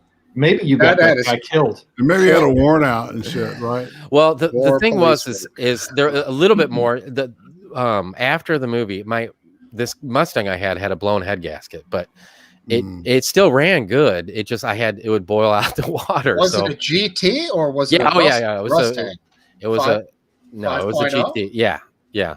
I had a couple of them. I had one that was even the one I got after that was set up for SCCA road racing and had a roll cage in it, and it had a lot of stuff done to it. It was even a badder mambo jambo, but that original one was just pretty much stock. I mean, it had the typical. I cut the cats out of it, and I took the air box out, and it had a chip in it, just the basic stuff, pulleys. Back then, everybody had a Mustang though. It's like, back in the mid '90s, if you pulled up to a stop sign and the guy that pulled up next to you had a souped up Mustang, that was just the way it was. Cup of Tea's a little skeptical about your story. I can get Mrs. Lip on here, and she can. Oh, speaking of Mrs. Lip and Cup of Tea, she wanted me. I had a prepared list of questions for Cup of Tea if he got on here tonight from Mrs. Lip, but apparently he's not going to join us, so I'll have to wait till that time. Damn. Yeah, Cup of Tea. No, I'll tell you. There's some more. Okay, so I just gotta be careful because my son's right above me. But when my buddy, I'm sure he doesn't know anything. When my buddy grew all this stuff, he had this little bitty apartment, and it was down by the river, and the casinos back then were the ones where they had to be parked on the river. And it was like back in the mid 90s or early 90s. And back then they had to be parked on the river because there were river boats or something. I don't know why. It was some kind of legal thing. But Riverboats. It had to be on the water, even if it was anchored to the shore. Exactly. Floating on the water. Exactly. I don't know, so dude. stupid. Are you sure you're not remembering Porky's? So he lived down by the river, and there was a casino right there. It was underneath this bridge for the I-70 actually, and the plants got so high in his closet that we had to move them. So we were going to take him down to the river, and my buddy just got out of the military, and he had these long rifle bags. They were military rifle bags, and or some kind of bag, but they were like 6-7 feet long, canvas, and 2 people could hold on to them. So we loaded him up in there to take him down to the river, and it looked like we were carrying a dead body. And we were walking down by the river carrying this and to plant it, and he was just going to walk down there to water it every day. And a car came by and slowed down and stopped, but it was like, a good ways from us, but watched us and then took off, and we didn't think much about it. And so we planted them and stuff, and then we got back and we saw a security guard driving with his light like shining where the car saw us. Mm-hmm. So I was like, oh man, so we went back in the woods, and oh man, it's Paul Blart. He's gonna get us. We went back in the woods, and we got all kind of collected what we were going to do, and we were going to jump in the water if we had to, and we gave it some time, and then we walked back, and then there was like 3 cops and a canine unit. Jump in the water. Which river is this? The Missouri River. You're gonna jump in the water and you're gonna drown. I mean, if you get in close to the shore, you could at least lose, because there was canine units, and lose your scent and go down the river a ways. And I can't believe you're still alive. Oh man! So considering these stories. So anyway, so we walked back, and then there was like 3 cop cars and a canine unit. So we're like, screw it, we're getting in the river. So we go to the river, and we just walk down the shore of the river like a mile, and then we crossed over the highway and went back to his house. And then nothing ever happened of it. We just got back to his house, and that was that. But then he harvested it, and back then, I don't know if you guys remember, they were called Papasan chairs. They were like a wicker chair with a big round cushiony chair. Well, that's what he put it all, and it was just leaves is all it was. And that's when we made those gravity bongs. No buttons. I mean, we didn't know what we were doing, so it was like, it was just these tall plants. Did you guys have any concept of the shortening days?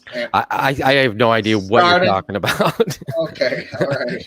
And we obviously didn't then either. Okay. So anyway, it was this Papasan chair just mounded up. But it was just we did those gravity bongs, and the water was like, or the smoke was like orange. It was so nasty. But if you smoked enough of it, you would get, somewhat high, Yeah, I mean, back in college, we grew a little of, and sometimes we'd roll what we called leafer spleefers, which were massive joints with multiple rolling papers with leaf. But we did have the tiny larvae buds in there too, and these weren't like giant fan leaves. You want to at least get the leaves that are closer to the bud that might have a little bit more of the bud goodness on them. They looked like they were sticky, but there was no like buds to speak of. It was just like a little bit of a thing and some leaves, and that's what we took off, but we made pancakes and everything we could possibly. So we were over there because every night was a party back then, because he had all this and he just wanted to get rid of it. So it was like, come over, and take as much as you want. So the cops came over, and it was the one, everybody had this, when you first get out of your parents' house, you got those little bitty apartments, and it was like, just, you couldn't, it was like 3-foot visibility. Yeah. And there was no way they didn't know what was going on in there. But when you say the cops came over, what do you mean? To his front door. Okay, so the cops came to the front door. Didn't enter. No, and we're all, he just thought it was somebody else coming to the house. So he's all, hey, what's up? And opens the door. And we had loud music going on, and they had to have known what was going on. But anyway, in the next room over, there was this long hallway, because somebody called the police because we were playing our music too loud. Oh, the music. And it was a long hallway going to his door. And on the other side of that door was this Papa chair. And I'm sitting on the couch looking so I can see just I'm looking straight at the wall. So I see the cops on one side of the wall and the thing there. But they never came in, and they just told us to keep the music down and maybe call it off for the night, and they were totally cool about it. And they left. And when they left, we were all like, oh my God, can you believe that just happened? And it took the first person, there was like 20 people there. The first person was like, yeah, I think I'm going to get going. And then the next guy was like, yeah, I need to get going too. And it was like, everybody bailed. And oh, come on. It was white privilege at its best. left my buddy there all by himself.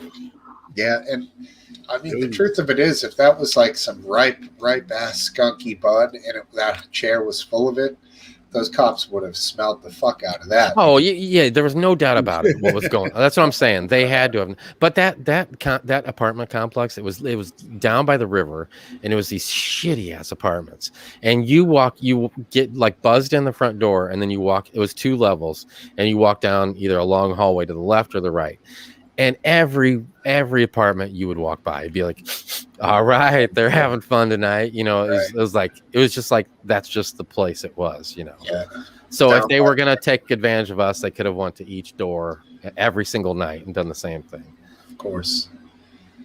Sounds like a Neil Young song, Down by the River. That was just bad news. That his idea to grow that was just bad news. Yeah. Yeah, without any knowledge or resource to be able to look things up, then. Oh well, I mean, it started out as just like, I'm sure it was just something that was left in, was like, oh well, hey, we got these left over. My mom grows lettuce with seeds or whatever. Let's grow some this with these. Yeah. And then they got so tall, and his I don't think his light was probably just a one of those pole lights that was everybody has. There was no like research done. There was no internet back then. Do you even know if the plants were male or female? Man, I have no idea. All right. Okay. I don't know which one you would use. So. Okay, that matters. You didn't try to rape them?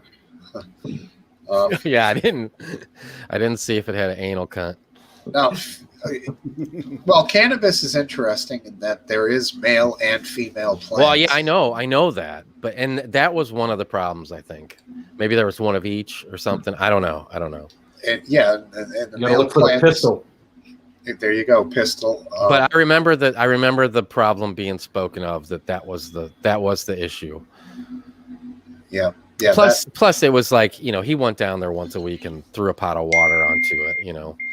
But they were out of control. They were like, seriously, like 13, 14, more than that. They were like it was like a bush. And, you guys had some serious like Mexican or Colombian sativa, like pure sativa. Those grow tall as a motherfucker. Yeah, it was huge. It was huge. They blow around a little in the wind and they dissipate the heat nicely. They're made to be grown near the equator. So, and they take forever to finish because the equator doesn't have much shortening and lengthening of days, so the plants can stay alive for really long periods of time.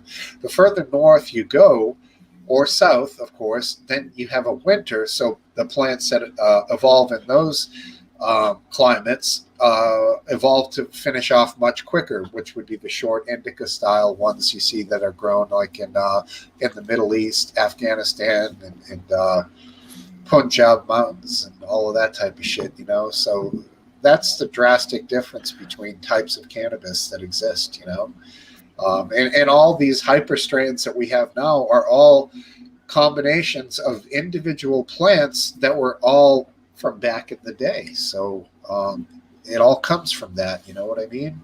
Everything's a hybrid is what we have. Yeah, I got this guy that I do his stickers for, and he sells seeds. I guess it's legal now here in, I guess, Missouri. I asked him if it was like legitimate. He's like, yeah, dude. But it's like he makes me say the type of tag along. You know what that? You probably know what that means. Tag along. Never heard that expression. Oh, no. It's always like these two things, and it says what they are. but that's what they. Maybe And that's these it. I don't know. Oh, are these are maybe when he ships people his seeds, he throws a few stickers in as sort of No, swag. no. This is like to label on the seeds that says Okay. what they are. On the breeder, I could. it goes on the He sends breeder it- packs so Yeah, that he you can sends- verify that's his shit because it's not in some random little thing. It's got his sticker on it. That's cool. Right. He sends it to me on Facebook Messenger, so I can tell you exactly what they say. Cool. That sounds awesome, man. You can print those babies out, super high quality, all cut and created yourself. Right. Yeah, he does these. He sends me these pictures of these buds, and I That's cool. like here's some orange dreamsicle and espresso. I don't know what he puts all this stuff on. Wow, cool. Those are strains. Awesome. Yeah. Special names. I'm Orange. gonna dip, guys. Though it's been a pleasure, and I bet I got to get ready for something at 8. So I got to get my Yeah, second. Feel free to go ahead. What are you getting ready for, bro? It's okay. Doing a thing called accelerated deconstruction, where we try to look at the woke critical race theory oriented theme. It's about that. It's about learning about CRT and how outrageously insane it is and shit. Cool. Yeah. Sounds awesome. Yes. So we'll be doing that, I'm sure. Well, have a good stream, man. Thanks for Well, coming thanks. by. Thanks, man. And Yeah, like right. I said, people, it's like hit me up, channel. I'm always around on Discord. If you get bored, hit me up. I might hook up with you and hang out and shoot the shit. Let's do it. There Later, you go. fam. All right, bro. See you, man. Yeah, I like Irate. He's a good guy. Funnily enough, he said something a few weeks ago, which was at the time kind of funny, albeit a little off color for the conversation, where he said, "I don't eat ass." Now, I just ironically read a news story about a guy in Florida who had a bumper sticker, and a very large one, on his pickup truck that said, "I eat ass," and he got pulled over and arrested for it in Orlando, and then he got all charges dropped, and he's filing a civil suit, which it looks like he's going to win because they infringed on his First Amendment rights Because he said ass. because that is not a swear. There's nothing illegal about having that on his vehicle. I eat ass, not irate prostate. Just this random. No, person. right. Which I found to be pretty interesting. And now he's the I eat ass guy, and he's got quite a following. I mean, it's something for his kids to be proud of that he It stood is. up for himself. He You might make like 40 grand, or I don't know, 80 grand. Who knows? I don't think it's like it's not going to be a huge payout, but he'll probably get. He's getting money. I think he's going to sue. Oh, nice, man. This guy's smarter than the pet rat guy. Well, who's the pet rat guy? The guy that came up with the pet rock. Oh, pet rock. Okay, I thought you said rat. Yeah. No. Okay, here's those things. Okay, like it's OG 18 and Sunset Animal, and he says how many days old they are, and it says 7 feminized seeds, and like Tropicana cookies and Sunset Animal, Melanade and Sunset Animal, Laffy Taffy and Sunset Animal, and Cecilia. But this is just like one batch. He gets all kinds of different ones. And I guess it says how many. I guess it's important how old they are because each one of them says how many days they are. What do you mean days?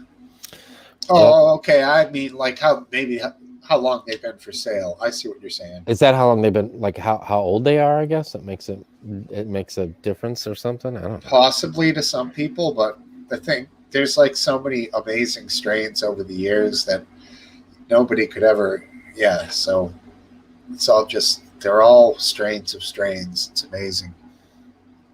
So Last Dance, what are we I want to get into this. So Yeah, so cup of tea, Biden, I don't know who was interviewing him, but he said Putin is a killer. Which is, which I think is true, but that doesn't matter. It's not the place to make that statement when you're trying to find common ground for what it's worth. Biden said that? Biden said that, right. And then Putin said, it takes one to know one, or something like that. Did you feel that way when Trump called what's his name, Rocket Man? Oh my God! Did you think that? Did you think that was over? Did you think that was over the? Were we trying to come up with common ground there? I think that was pretty I'm stupid. not going to lie. I thought it was a good one-liner. Okay. It's a yuck. Like if it was in like Blazing Saddles, I'd be like, yes, that's fucking funny as hell. But you're right. I agree, but the president is not a stand-up comedian. Right. I know. But let's not forget the line he had against Rand Paul when Rand Paul was running against Trump. I think Rand Paul said something about the effect of Mr. Trump's hands and his hair, and then Trump said, "Well, Rand, I haven't attacked you physically about your physical appearance, but believe me, there's plenty of material there. Like, he's got the curly, weird hair and shit. I mean, the guy had some good one-liners. Well, he was always much more comfortable on camera, obviously, than anybody else. Right. Yeah, I mean, that comes from obviously probably his TV show. Yeah, I'm not sure why Biden said that, to be honest. I think he was asked, and he just didn't. He didn't. Yeah. So so Biden, he's going to answer it. Both Biden and Trump were kind of risky to be let off their leash. For interviews. I agree. And so you're going to have these kind of things and these kind of statements that are, probably not wise to have been made. But well, what's going to come of it, though? I mean, I think do we got to worry about Russia? No, I think they need to be put in their place, just like the transsexuals need to be put in their place by Trump, or not the transsexuals, but the people, wanting to bend over backwards for him. Well, yeah, I'm missing that reference, but yeah, I'm not there either. But with what in what way? What you said with Trump? Did you mean someone else? No, like how Trump kind of stamped out the direction that the country was going with everybody wanting, we're going to have 3 bathrooms at every place. And I think that Trump being president kind of stamped that out. Well, I think Putin's leash was way too long, and he kind of needs to be, stamped down a little bit. Oh, so I think that there's benefits of, letting, somebody be an asshole. You can still be hypocritical and condemn what they say, but I hear what you're saying. In some ways, I don't think Biden saying that it will have any impact in terms of shortening Biden's leash, as you suggest. No, not shorten Putin's. I mean Putin's leash. Yeah. Well, I mean, have no impact. He needs to know that his way of pretty much having free reign and doing whatever he wants, isn't going to fly. But it will fly. That's why he's done it, and that's why he's gotten away with it. That's why he chose the UK to do these actions, because he knew that would be the safest place with the least likely consequences. What, as far as like poisoning? Yeah, as far as Novichoking his enemies. Yeah, but he knew whatever. Those were dirty methods that left a lot of nastiness. Right. But he knew none of his actions were going to be checked, at least by the United States, and that's really all that matters. True. The porn bomber just left. He was waiting down below to get in to drop some gay porn, but he... Oh, man. Come on. Can't you just let somebody in for a change? Always the highlight. All right. Let me ask you two, in your honest opinion about Biden. Now, I've seen some videos here and there recently, or I'm going to say that I think the guy is maybe losing a step here. And, well, he is. Look how old he is. I'm talking about more like not over the last couple of years. Like I'm talking about recently in a couple of situations. I don't know.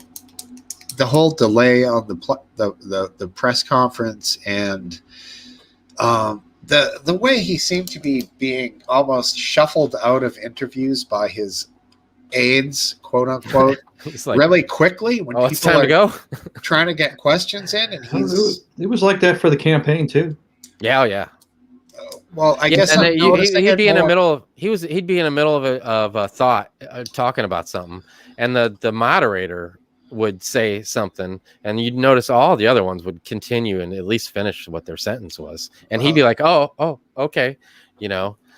Yeah, I think you're right, Smokesteve. And if you look at enough Biden tape from 30 years ago, he always tends to like drift and lose the thread before, but it is more noticeable now. I think there is something happening, some medical issue like dementia there. Something noticeable, right? Yeah. Well, I mean, think of how old he is, man. Right. I mean, come on, I mean, I know my mom couldn't go through, be having that much mental stress and going through that much for a full day, especially with I mean, you see how much those people aged in 4 years, Yeah, I agree. I mean, 100%. he's already in about the end of being able to not be in assisted living right now. I think you make a good point. It would be unusual for someone of that age to be able to handle the mental stress of being the president of the U.S. I just think it's not impossible, but my father-in-law was a very functional 85-year-old, but not many are that. Well, could he do what is required of the president of the United States on a daily basis for that? He could when he was 80. How old is Biden? I think 75, 76? 76? 78, I thought. Oh, is he 78? Yeah. See? I mean, come on. Yeah, my father-in-law could have done it, but my father couldn't have handled it. No way. So, I mean, I don't know. I don't know if your father could. I'm just saying, no way. Fuck you.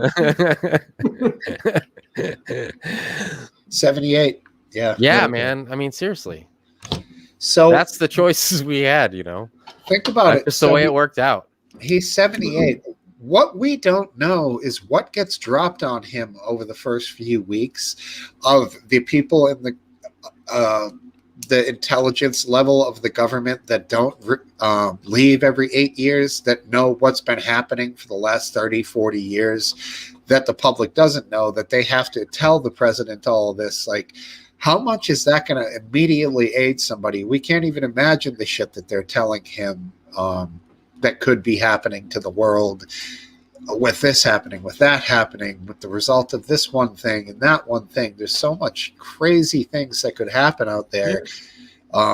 There's a lot of stuff in play that he's briefed on every day about the status. That's right. Very, very risky, and it has to.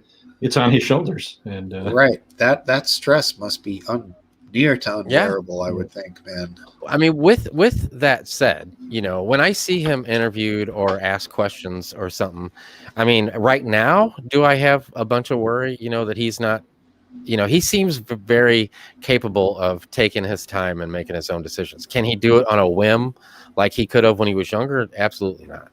But he's got almost 4 more years. In 4 more years, yeah. I mean, I could see why you would have cause for what it's going to be like in 4 years. Definitely.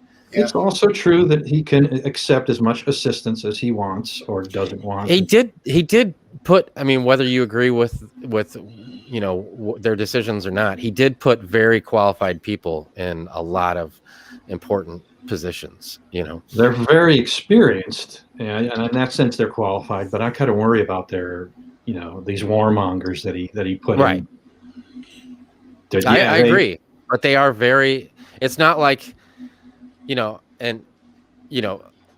not like CEOs or people that he owed favors to or anything like that. These are real people that are that can really get us into trouble. Well, they could, but so could, if I don't think there is on that level as what's the guy with the mustache that Trump had in there?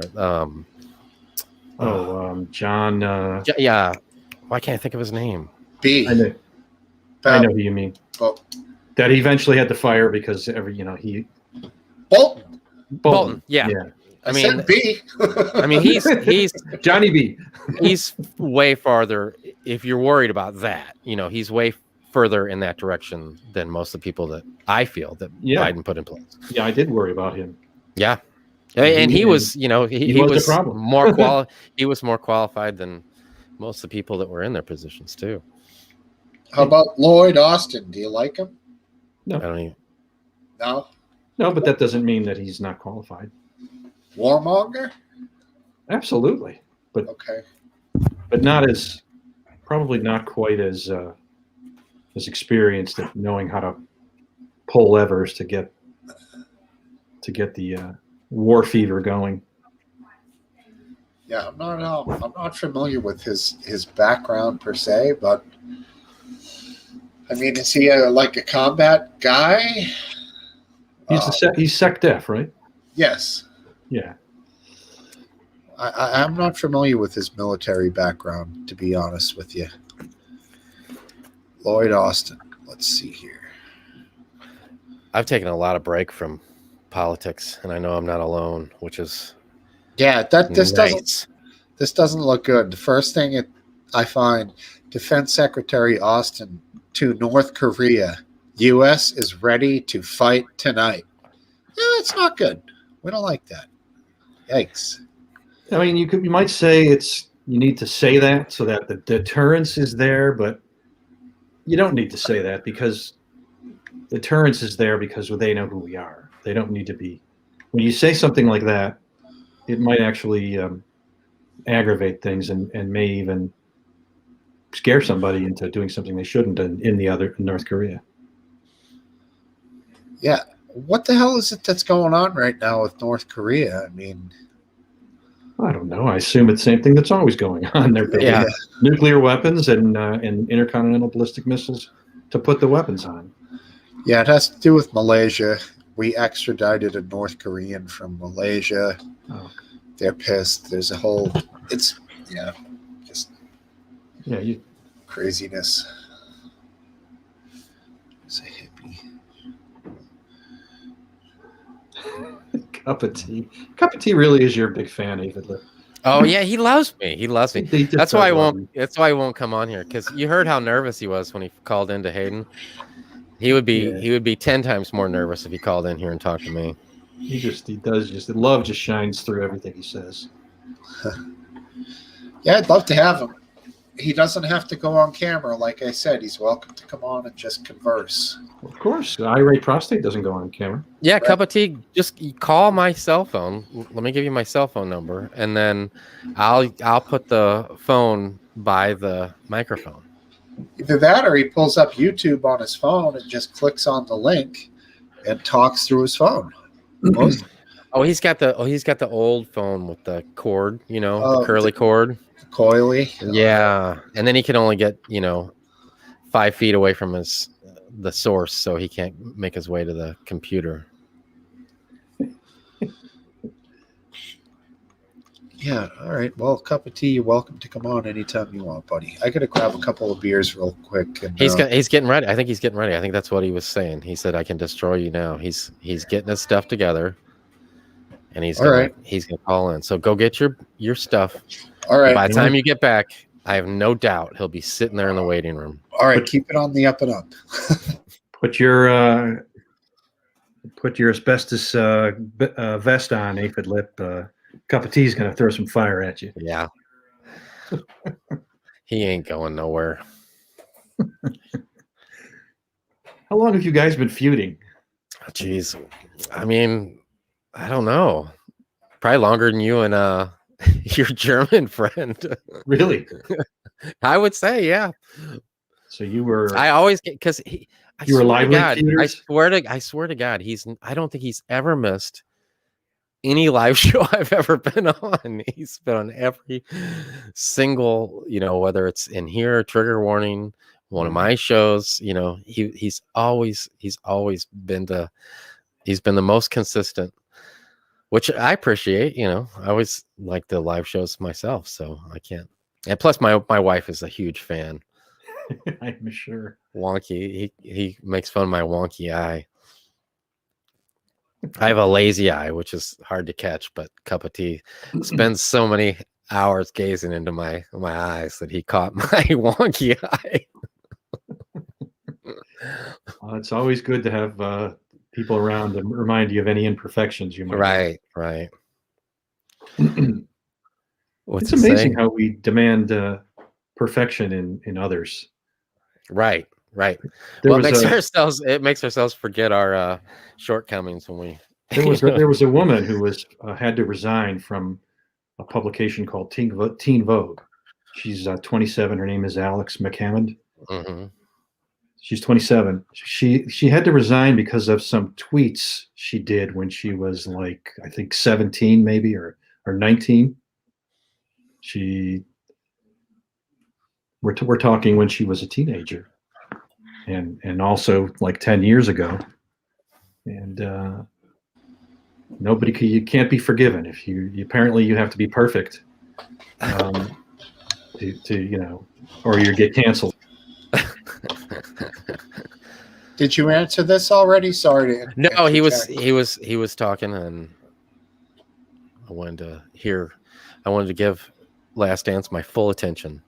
Good. How would I describe myself? I don't prescribe to any. If you want a label, I wouldn't. I always said if there was a party of logic and reason, then I would. I seem to agree surprisingly with more Republican ideas, fiscally and even the social, especially the social stuff that I don't think even should be part of what political party, but they are, like abortion and gay marriage and.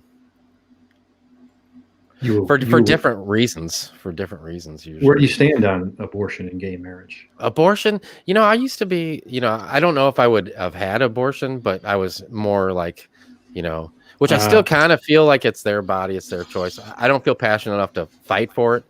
But, even with rape, as harsh as it sounds, I mean, you still are, you still got to live with that you took the life of another human being. So it's tough, man. How about gay marriage? Gay marriage? I don't think that gays should get married. I don't have a problem if they have the same rights, like, but as far as marriage, I mean, it's between a man and. Are you religious? I mean, in a way, I just I don't know. I got so many problems with religion. Okay. No, but I mean, is there a religious doctrine that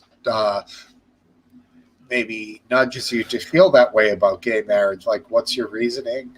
Is it a biological thing? By gay marriage? Because it's like when you call a gas can a gas can. That's what it is. I mean, that's what marriage is. It's the union of a man and a woman. I mean, you can call it a union, but it's not a marriage.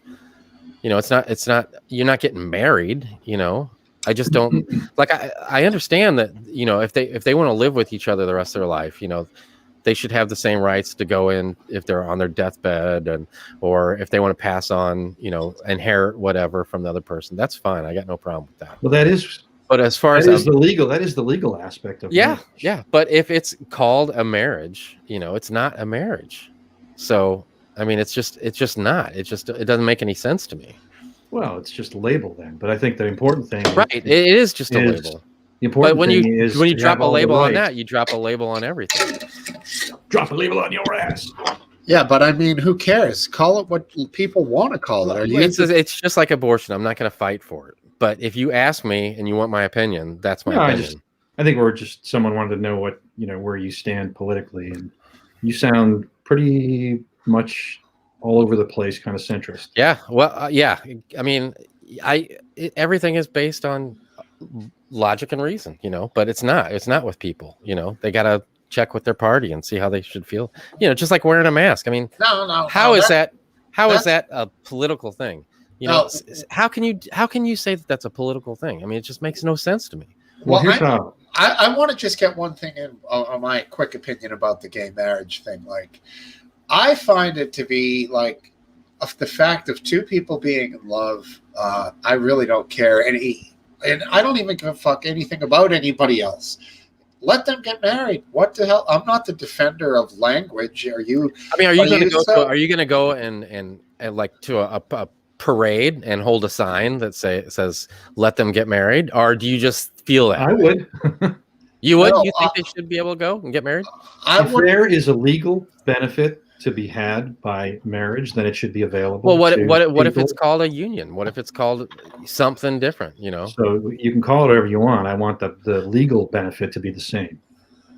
Any legal rights that Well, I agree with that. Couple can That's not what I'm access. saying, but it's still not called a marriage. It still shouldn't be called a marriage. It's you don't not have a to marriage. call it a marriage, and they can't call it a marriage. I mean, I don't care if I am forced to call it a marriage. Like I said, it's just one of those things. Social things, I don't even. So it should be a state-to-state thing. Social issues. You're really concerned with the legal definition of marriage as it pertains to. I'm not concerned about it. I'm not going to go fight for it. I just if I have to vote on it for the purposes do I want to of call this it a discussion. marriage? Yeah. Do I want to call it a marriage? Yes or no? I'm going to say no.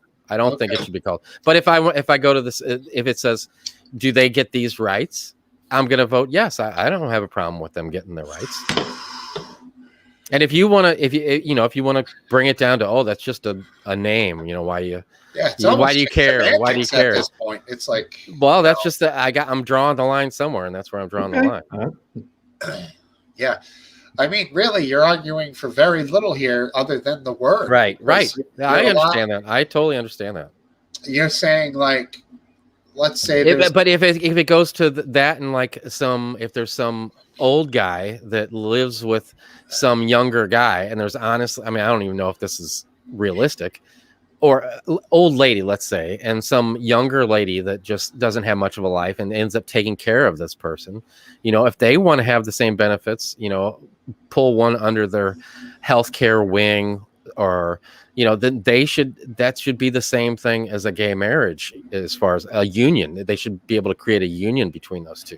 No, that's where I draw my line right there. Why though? I mean, if they're two people going to spend their life and they're under the same house and they share the same groceries and yada yada yada, that's to me is the same equivalent. I was being facetious. To make your point look crazy because it doesn't make any sense. But that's okay, bro. I am totally. A friend of mine got divorced, and he remarried his ex-wife when she was unemployed, just so she would have health insurance and so forth. The benefits.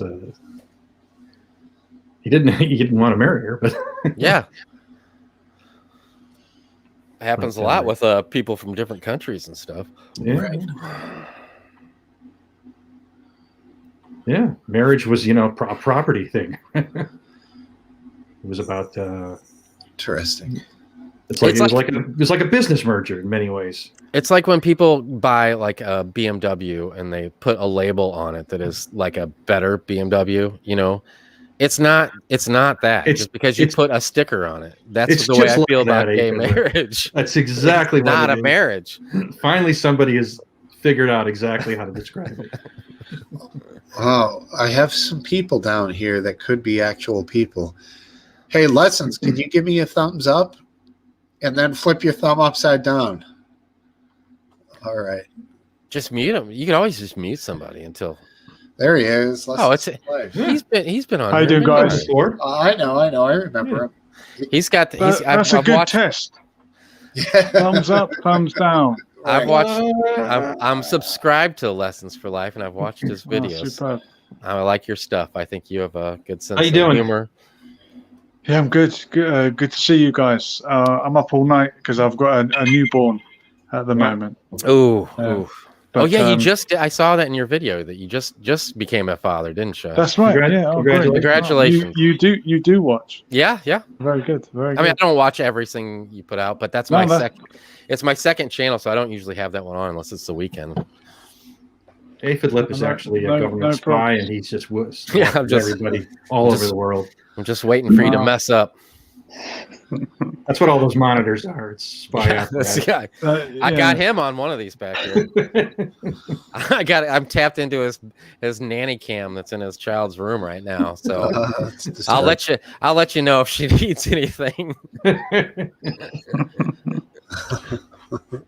Wow. Well, you caught my attention with the name John Bolton earlier on. Yeah. Oh, yeah. Because I saw John Bolton live once. He was speaking. Yeah, I was in the crowd. I was within assassination attempt distance. He was speaking at an event in Brussels, which was organized by the MKO, if you've ever heard of this sort of disparate Iranian group of dissidents that are trying to overthrow the government in Iran. And of course, he loves them because he would like to do that as well. And he was sort of MEK. whipping up the propaganda against Iran. It was interesting. I think it's MEK, isn't it? MEK. Well, they could in Iranian they call it the Mujahideen Khalq organization. Yeah, Mujahideen Khalq. Yeah. So MEK or MK. Okay. Yeah. And So what did you think of him? I thought he's a nasty man, and I thought he's a warmonger. Yeah. But we were given free tickets to get on a coach from London through France all the way to Brussels just to go and be in the crowd for this event. And that's how much money the MEK, Mujahideen Khalq, have. They can just they can rent a crowd. And when someone like John Bolton comes along, they can pack the hall and we all clap and cheer while he spouts his propaganda. Did you clap and cheer? Well, I was absolutely knackered. I'd kind of stayed awake all night on the He clapped backwards. Coach. I was kind of, I was nodding off and hallucinating. But it was an interesting insight into propaganda and how much money gets thrown at these causes. That I'm not at all surprised. I wasn't aware that how much money MEK gets. I know there was a prolonged effort. They had my phone number and my email address. They still contact me now and then and say, "Oh, are you interested in coming to such and such an event we're doing?" And I'm not. I've been there, done that. I'm not interested.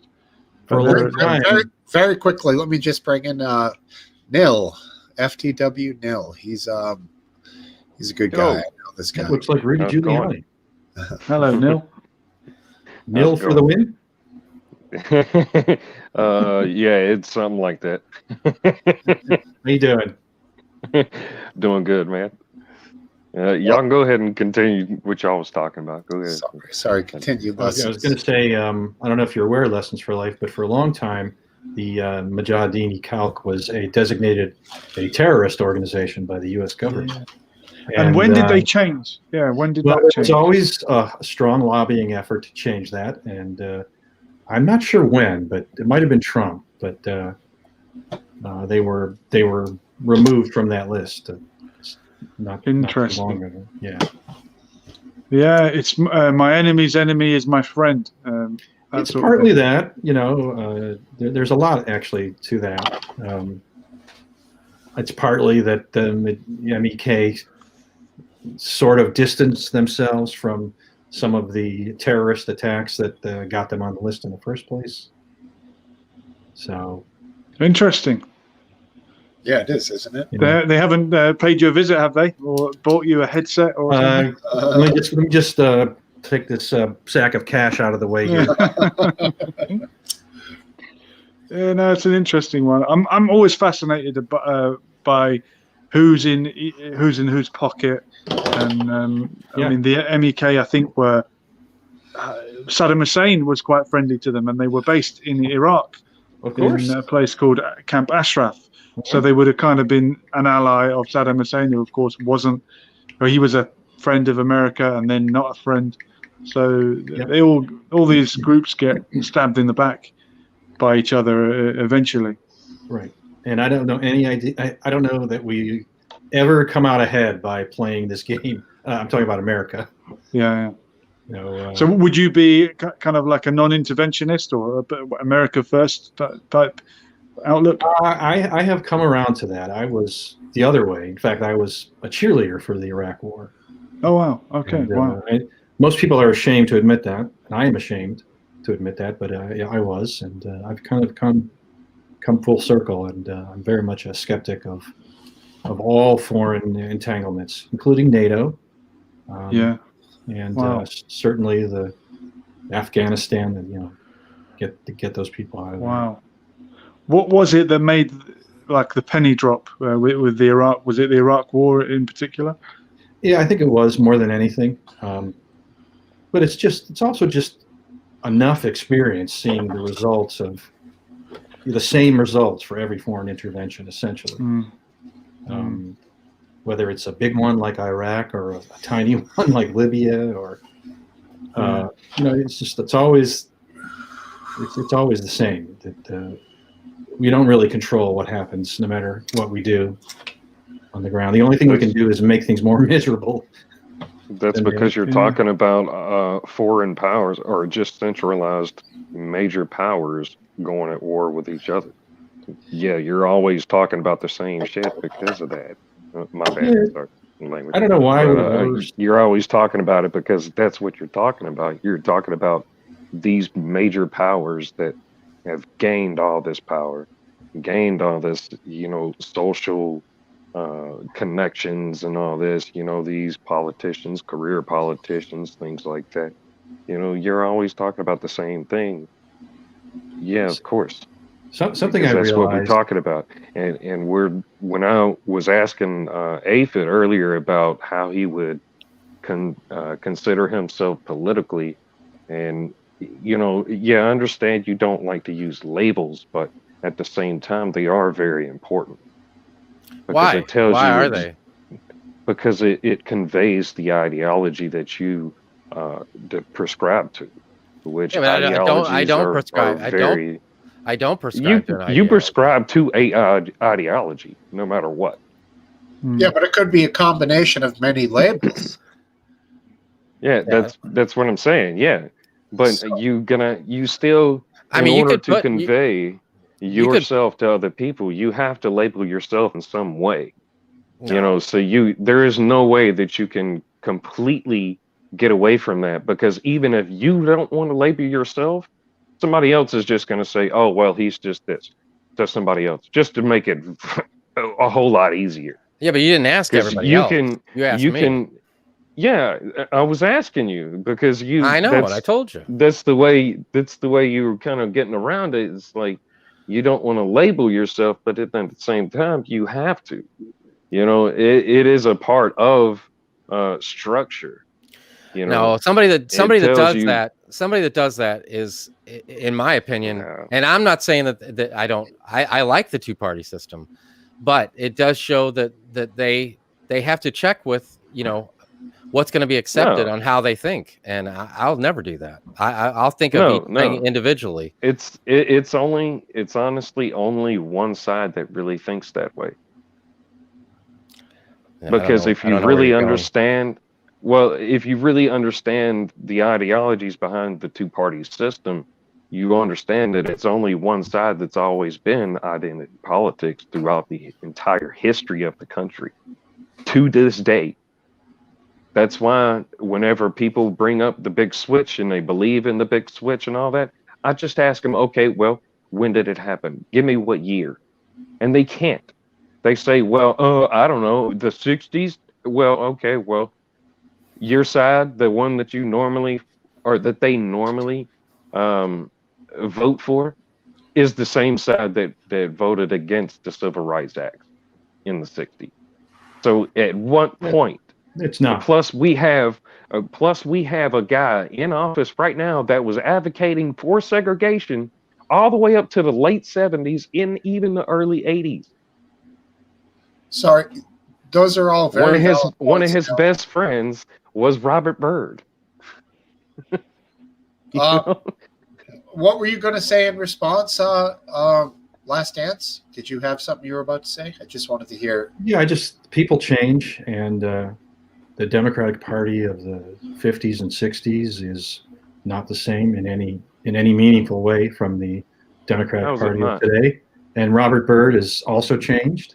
um, substantially. I mean, it's just not the same person.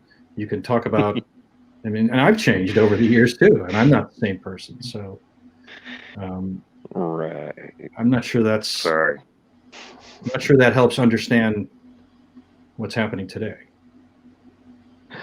Because it's always been throughout the entire history the same type of ideology. It's a collectivist ideology. And when people talk about the two-party system, they don't understand that one side is a collectivist ideology and another side is a individualist ideology. They look at everything at an individual level. Yeah, I think that's, And the other side there's a looks lot at of truth. everything at a collective level. When you There's a look lot at of truth things to at a that, I collective agree. level, no, that is literally, there is only two types of people in this world, and that's how they look at it. You're either an individualist, which means you believe that you should be left alone to do whatever you want to do as long as you're not impeding on somebody else. And you have the other people which believe that they are a part of a collective that is fighting against another collective. That is the only two types of people in this world. But Neil, are you a individualist because you believe it's better for you as an individual, or do you believe that an individualist system also happens to be better for society in general and will produce a more egalitarian and fairer society? Yes. Interesting. Exactly what you just said. I believe Okay, it would. cool. I believe that overall, if you stop teaching people culturally, which is the reason why we're in this situation now, is because there's a cultural issue. It's not only just spiritual. We have many different facets going on right now, which there's one side that only really focuses on one thing. There's only one side that focuses on this thing. The left in general, I can guarantee you at the bottom level, I'm not talking about politicians. When I'm talking about politics, just throw the politicians out the window because they're a whole beast of their own to talk about. Let's talk about the voter base, the people that actually vote these people in, right? The natural voter base of the Democratic Party do not follow politics. They don't want to talk about it. They don't follow anybody that is in office. All they do is mainly follow pop culture, and that's it. And that is a huge problem, and that's why they have the vast majority of it. Because if you have conversations with them, you could tell exactly where a person stands. Yeah, I That's mean, why it's also that last part you said, Neil. There is a very large segment of, I would say, probably larger, yes, with Democrats and people that don't follow politics, but there's a sizable amount of maybe younger Republicans who immediately hate, maybe from their upbringing, maybe from the culture that they're in, they hate Democrats, they vilify them, they will never vote for them. They'll fucking die before they do, like you can hear it all. Like this is the type of speech a lot of these people would say. So I would say there's uneducated people on both sides, but I might agree with you that especially right now with the way they're trying to mobilize, the left probably does have more people who are literally just voting left because they think it's the best thing to do and they know nothing. They definitely do. They definitely do. They automatically do, in my opinion, my personal opinion. Okay, I've been talking to people ever since I was, I'd say around 15, 16 about politics. Like I started pretty young talking about politics and about history and about things and about world events. Because I was in high school whenever 9/11 happened. Okay. So I wasn't even graduated from high school yet. And excuse me. I wanted to go into the military until 9/11 happened. And I watched it on live TV. I watched the Trade Center get hit and all that. And it shook my world too. I'm like, how was this able to happen? Like there are so many sensors. There's so many things going on. Like how was this able to happen? Apparently, there wasn't enough sensors. You know. Well, yeah, I know that, but I mean, also on top of that, like after that happened, okay, it really sent me on a nosedive onto like a rabbit hole on the politics. Because Let me just even out the stream real quick with the go ahead. Never Trumper coming in. Never Trumper. Hey, Topple. What's going on, everybody? About time he admits it. We all knew it. Sorry, you continue, Neil. I just wanted to bring him in. Oh, you're good. But anyways, whenever that happened, I was just wondering how that happened, and it got me to look at politics of what was happening in the Middle East and who we were friends with or supposed to be friends with and all this and all that. And I literally, I could remember being at a young age, I would stack up those AOL free 3-hour cards and all that and just use that to stay on the internet just to try to find out what's going on in the world, you know, at that point. So, you know, that's how long I've been doing this and just talking to people. So, I mean, so that was like 20 years ago. I've been talking politics with people. So I understand a pretty good bit, and I've talked to quite a few people, and I can tell pretty easily if somebody is open and willing to actually have a conversation with somebody, or they just want to be the winner of the conversation, you know. Sure. Well, that's because you're a white male. I guess that's my privilege, huh? How do you know he's a white male? I'm sorry, I'm assuming your race and gender. Gentlemen, I've got to get up here. Absolute pleasure to, good to see you. Lessons jump in. for life. Yeah, take care, guys. Good luck with the Never baby. Trumper. See you, buddy. Have a good Get one. some Thank sleep. you, guys. Bye. Sleep. Yeah, thank you so much. I'll see you. Oh, that's a good guy. Lessons for life. Yeah, he's a popular guy. You watch some of his stuff there? Yeah, Right? yeah. Mm-hmm. Where do you see it? That's his channel. Yeah, Lessons for Life on here on YouTube. A YouTube channel. Okay. Yeah, he does. He's goes out and talks to people, and you know, he's an interesting guy. I'm looking it up now as we speak. He does like little things where he flashes pictures up, talks about them. Got him in the notes. There you go. Lessons for life down the bottom. So Neil, I'm curious. Did you when you did those searches and stuff? Do you think that it was an inside job, 9/11?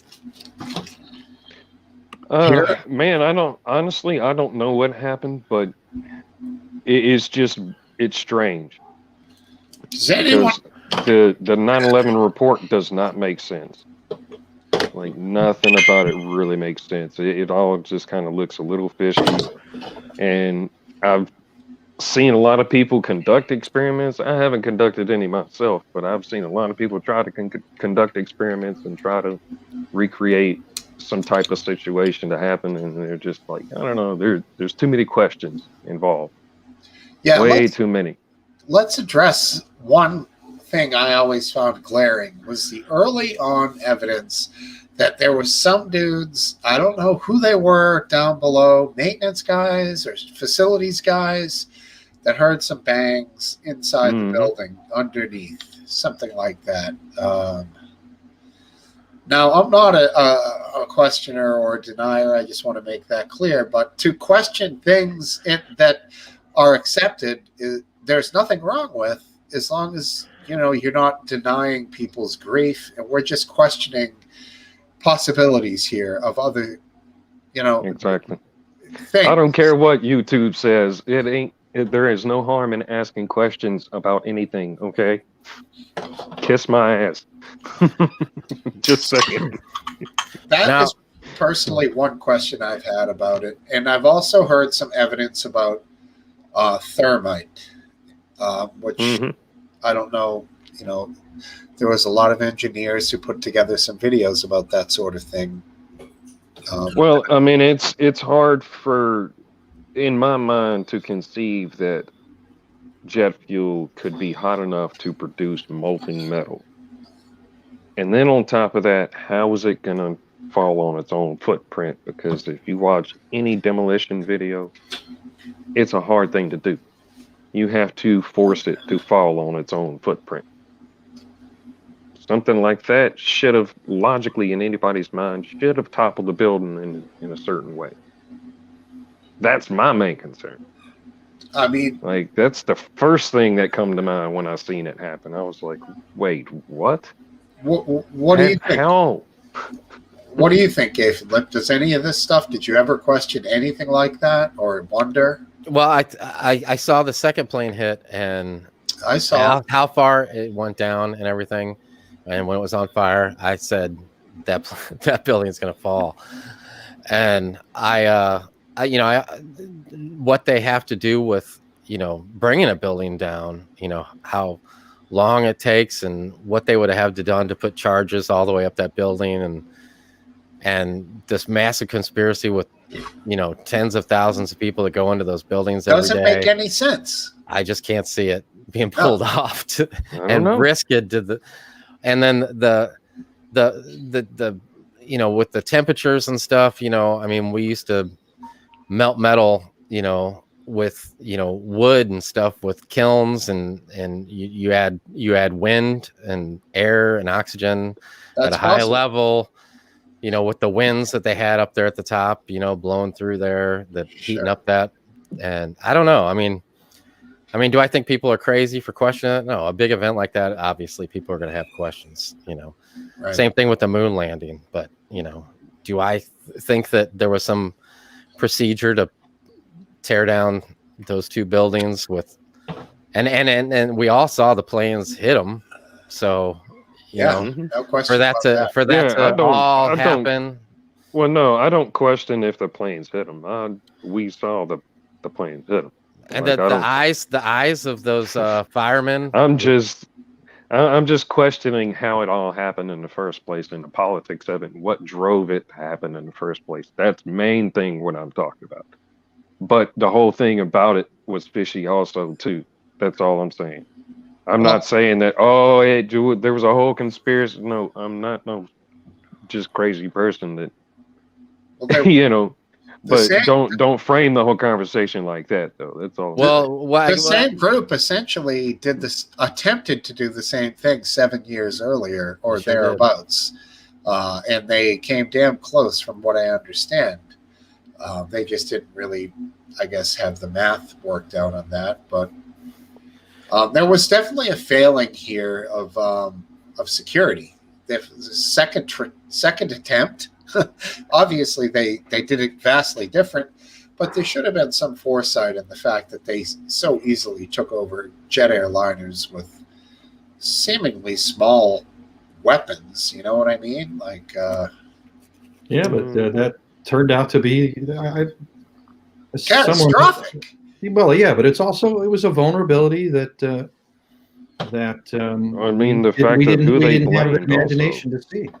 That I find to be unbelievable. There was a time in the 70s where what was there? Like there was like a hijacking every week. It's, I guess, for a short period of time there of jet planes, and they couldn't. And that's where the guidance developed that you should cooperate with the hijackers. They'll let you go at the end.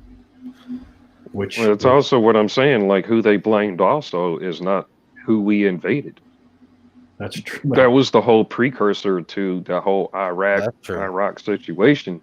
And it turned out that the evidence came out later on that it was mostly other people that did it.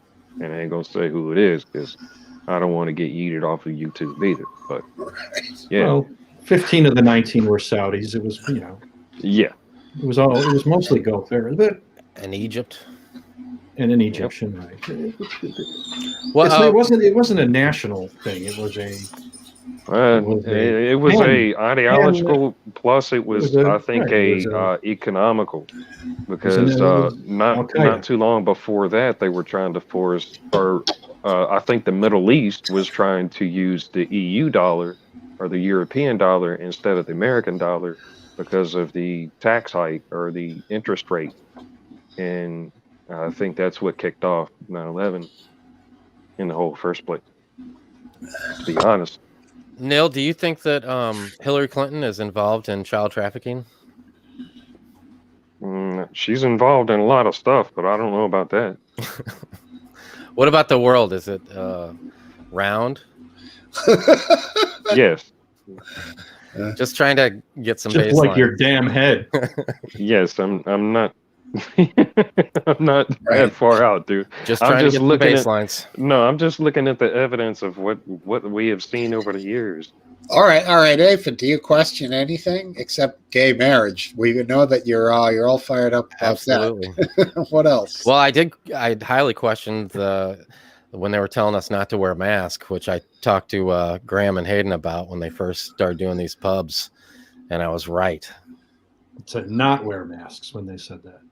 They told us not to, and Yeah. I said that there's something fishy going on, because I said back then there was a video that came out of China where this whole thing started, and they weren't washing their hands everywhere they went, but they were wearing masks everywhere they went, and they had the checkpoints, and it was real draconian. And I said, I don't believe them. And I said, we're making fun of, because back at the time, at the beginning, remember, I don't know if you guys remember, there was a meme going around with this Chinaman that had a bra as a mask on his face, and everybody was making fun of him.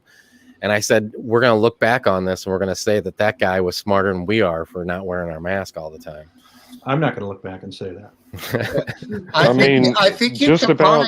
I knew it was because they didn't have enough masks for everybody. I think Aphid Lip, I think you combined Dracari and Draconian and said Dracari. Right. I knew that too, but I was being kind. This was point that out. Don't be kind. It's me. You gotta let it rip when you got Game of Thrones combined with Draconian. Just about everybody I know that has caught COVID has wore a mask, and they still caught COVID. I see. That's exactly the opposite of me. I mean, maybe it's just a coincidence. Anyway, masks. I don't think so. Are designed to keep you from spreading it. Oh, you don't know the people I know. How could you say you don't think so? You're just saying it's situational. It's not just my location. Like, it's all over the place. I know a lot of people, a lot of YouTubers, matter of fact, that have caught COVID, and they could probably tell you where they got it because they were sloppy. No, like I know one person. I know one person that I could probably get on here sometime. Yeah, he'll talk all about it because he wore his mask all over the place, and he wore in the healthcare field basically. So yes, he was very careful. He did exactly what he was supposed to, but yet somehow they still caught COVID. Well, maybe it's true. Maybe you can't get it through your eyes. Well, don't forget that masks are designed to prevent it's you not more perfect, from spreading it than from getting it. It is not. Yeah, it Unless is you not have an perfect. N95 especially mask. if you wear a surgical mask, that doesn't do anything. Most of the masks, the cloth masks, those don't do anything, dude. Oh, they do something. It doesn't but filter. I agree that they're anything. not. No, they do something. They're better than nothing. The ones. I mean, I just disagree with you, Neil. I mean, you can laugh at me. I mean, all you want. okay. But Hold on. science. Is two proves masks you wrong. is two masks better than wearing one? Absolutely, they are. Sure, it is. Well, here's Absolutely, the thing. absolutely. It might they not are. be much better. I'll tell you, It won't be worse. 6 feet is better than 3 feet. Those right. shitty blue masks, if Right. they're all folded on the side, and they're not very effective, but they do raise your protective percentage minimally, but it is there. I mean, you'd have to not believe in math to not agree with that statement, Smokesteve. No, I agree that it raises your I know. level. I'm saying you'd have to just say math isn't. I don't believe in math. Or masks, or Math, because I mean you're talking about particulates that are going to be You have a list. exposed. You're saying it sounds like you're saying math. Do you No, know I'm what a saying surgeon's mask is for? I'm saying math. You know, you'd have to deny math. How big of a math is it? Do you know what a surgeon's That mask was is a for? weird tangent, dude. Are you talking about the bluish green mask? math? Yes. Do you know what a surgeon's mask is for? So Yeah, he for doesn't them- spit in the wound. Well, basically, Right. So he doesn't. Droplets. It's not for his Yes, protection. that's it. Junior mints, Yes. according to Seinfeld. But still, it's still gonna protect the basic masks that people wear are just as effective at keeping the surgeon from getting anything is using a surgeon's mask, which is zero. It's just for them to keep from getting their contaminants in the wounds. That is all it's designed for. There is some truth to what you're saying. It's not all true, but if that was the case, that is 100% true. Hold on. If everybody took that advice and wore a surgical mask, then nobody would be spreading it. And cloth mask isn't even as good as a surgical mask. Yeah, but you're not answering my question. What I'm saying is, if what you just said, if I follow your logic, if everybody wore a mask, then it would benefit, and we should all wear masks. Using your logic that you just gave. Am I not correct? Because it stops. I'm trying to understand your logic. No. I just asked masks you a question. Don't fucking work, basically. I know, but you're making your own statement false by saying that. Is what I'm saying. About the surgeons. You're saying, yeah. No, I'm trying to understand. No. You're just not listening to yourself. Is what your problem is. You're saying masks don't work. No. And we shouldn't wear masks. but masks will. You totally got me fucked up. That's what it is. Well, I mean, I think you might have got yourself fucked up. I'm saying masks don't fucking work. I'm saying masks don't fucking work. That's all I was saying. And you did say I was trying to understand if you were saying masks work. Because it sounded like you was making the case that masks work and we should be wearing masks. Two masks are better than one. I stayed on the same path. You didn't. You said that masks do work, and then you said masks don't work. I never said that masks do work. Okay, wait a minute. Well, what do surgical masks? What are they for? For surgeons. What are Why? they? I literally just said. I know. What they were fucking for, dude. I know. I'm trying to help you understand. I'm trying to help you understand your flaw. What happens with what are the masks good for? Never mind. All right, let me bring in my brother. Let me bring in my brother. You don't real answer your own quick. question. And here he is with his crappy computer. My brother. Never mind, dude. It's all right. So, do masks protect people? What do masks protect against? The surgical mask. Just answer the question. I just went over that. I went over all that. So you're not going to answer the question. Surgeons. You said that masks are good for. I went over all of that, which means I'm not going to go over it again. Okay, which means I already went over it. Do you catch up? Hello. The person wearing the mask, right? They're good for the particles that are coming out of their mouth to protect everybody else. So what I'm saying is, if every person wore a mask, then it would protect everybody from each other. Is that not using your own logic to prove your point that masks do work? Not entirely. I'm going to answer for him. Why? Because they protect against droplets, and it's true that most of what comes out of your mouth is the virus is in droplets. Right. But it also, it then gets caught on the mask. The droplets dry out. I know, but he wasn't saying that. He was saying how masks are to help the patient be protected from what's coming out of the surgeon's mask is what he was saying. Well, the surgeon. So with that logic, I'm saying everybody wear a mask. No, because the surgeon only does surgery for like an hour or two, except for these. No, but he's talking about surgical mask. Well, I'm talking about cloth mask, surgical mask. I was talking about all the masks in general. They do not fucking work. They are not effective as people want you to believe. Period. Do you understand why that? Why do you think that we've been told to wear masks? What do you think that wearing a mask is going to make us inferior and not use our own mind to make decisions for ourselves? You're just trying to label me as a fucking conspiracy theorist. Man. I'm not trying to label. I'm trying to understand where you're coming from. No, the whole time. The whole time you've been trying to do that, dude. Like, no, I did not. You're the one that said mask. I don't understand what the fuck you. Sorry, that was me. No. This is what rubbed me wrong. You laughed when me and Last Man said that mask, and Smokesteve, when we said that there is some legitimate use for the wearing a mask. You laughed. It was a condescending you're basically saying that we're idiots in a way by saying that we think that masks do good. So I challenge you on your thoughts. That's what I did. So if you get upset that I challenge you, where's your proof that it even does work in the first place? I mean, we kind of just went over that. I mean, even if it cuts down on 10%, let's say 10%, then you still have a 10% Where less is your chance. proof that it has made any difference? How am I supposed to prove that? I mean, there's proof. Exactly. I can show you proof. Exactly. So how are you supposed to prove that we should be wearing fucking masks in the first place? Do you want me to answer the question you asked me, or do you want to just talk over me?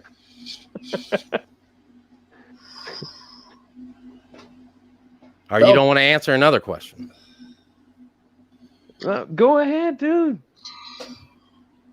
Go ahead. What? Do you want me to answer the question you asked me? Yeah. How do you prove it? Well, I mean, there's plenty of proof how masks cut down on the particulates that flow through your breathing. Yeah, and in particular, and I'll go with this one now. Droplets are stopped in any mask that has a decent tight weave with multiple layers. So the droplets that are going forward, which would eventually drop down to the ground and be inactive at what they say is the 6 foot distance or whatever, some of those will get stopped by the mask. Right. Those droplets do contain COVID-19. Now, whether or not if there's some finite aerosol of the COVID-19 that can pass through the mask, right. that much I don't know about. Right. But I do know that droplets that you exhale, i.e. like some level of condensation, you will see wetness on the inside of the mask. So those do get stopped. It's not, but that's only a percentage of what we're talking about, but it does raise your level of protection. Somewhat. It's exactly why there's not a big flu this year, is because people are more protective, and the flu is less, it spreads less than COVID does. Yeah, it's less. So what standards would you go by then? And what do you, I don't understand. What do you mean? CDC standards, WHO? What standards would you go by?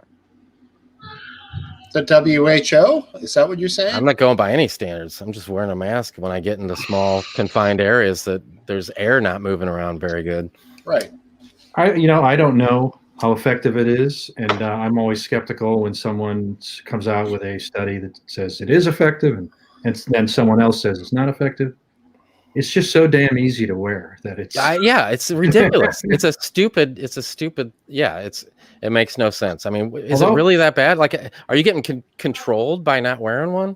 Although I do respect someone who pushes back against any kind of authority. I totally agree. Wear a mask. If you tell me to wear a mask, right, I'm not going to wear a mask. We need pushback in every area.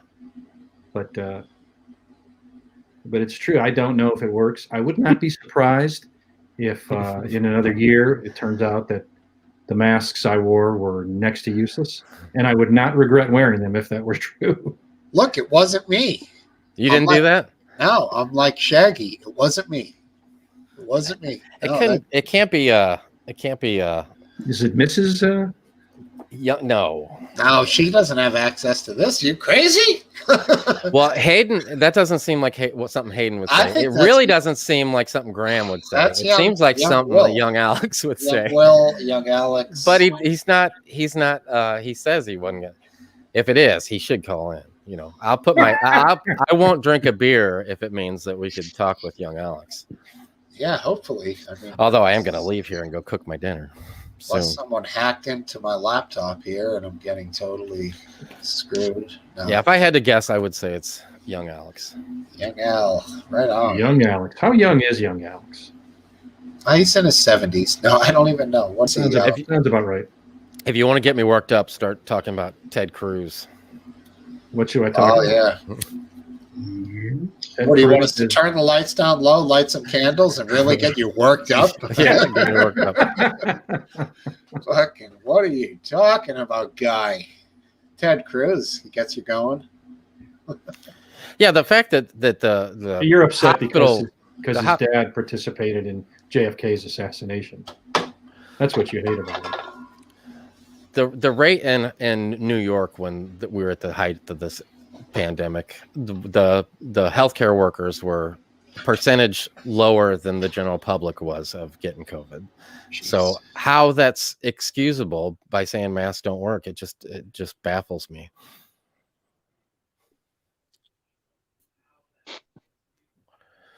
Well, it would help if someone said this particular kind of mask is, 30% effective or why can 29 we not buy the good enough mask right now? I mean, it's been a year. We couldn't have You can made. buy them.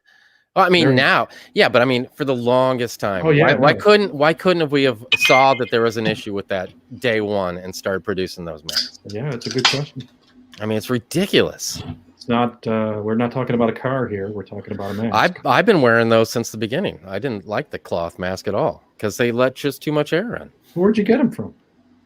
Well, I got first when it was my wife's birthday a year ago when the whole thing started, and I bought a bunch of the real ones from Lowe's. No, it was Home Depot, and then we switched over to cloth mask, and then I found the K95 or whatever mask, which KN. Yeah, Yeah. those go behind the ears, but they're the same yes, face part. and they're better, but they're better than cloth. Yeah, they're more convenient than the kind that goes behind your head. It's Right. a pain in the balls to take off and on. They are, But especially they if you wear are- glasses. They are the best ones, supposedly, from what I hear. I found some about a month ago that I was able to get 10 of them that said they were N95 masks. But they're they go around the ear. No, they look like N95. It says N95. I'm just a little skeptical these days that it's just someone producing a counterfeit mask, and I'll never know the difference. What did anybody hear you win? I heard you said something. Topple was on momentarily, and then he's like gone, and then he says his headphones are gone, and then he comes back with headphones. I know we heard him say He's something. got all these stories going on. Just come on and start fucking talking, Toppy. Let's go, homeboy. All right. Let me. No, I didn't mean to keep you quiet, buddy, because they hear enough of me every week. So I'd much rather hear you than me. Well, go ahead. There you go. I guess he's Are you gone. talking about me? Yeah. Oh no, go ahead. I'm just saying, dude. I mean, if you got, It just seems like the way you kind of want to try to paint me is like just I just want to fucking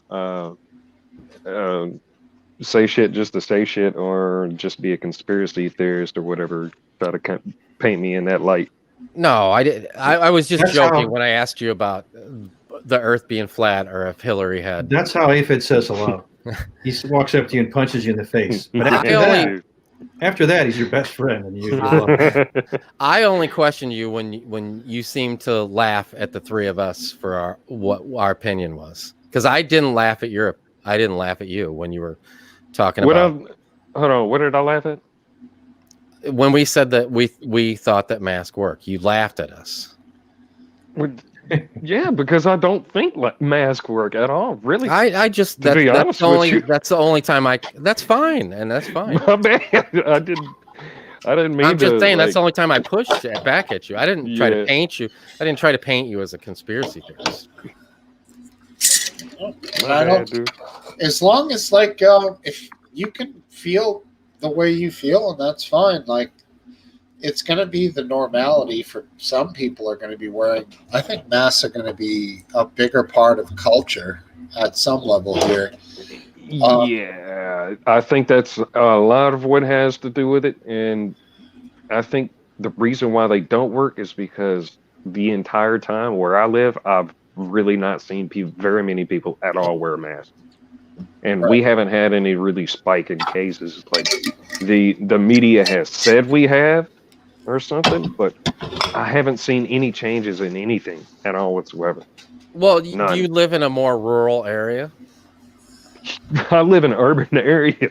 I live in the city. In the city, okay. And the city you live in, people don't wear masks. Not really.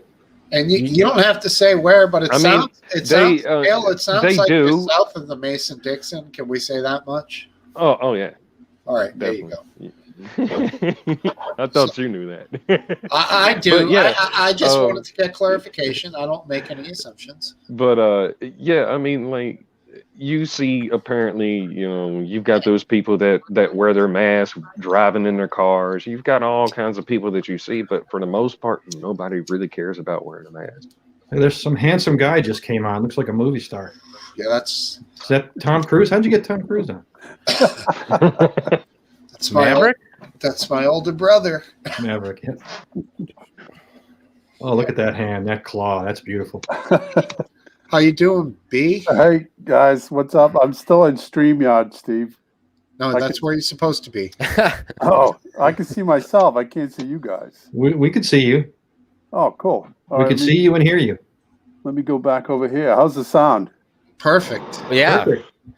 Good conversation, you guys. It's just enjoyable. Thanks, man.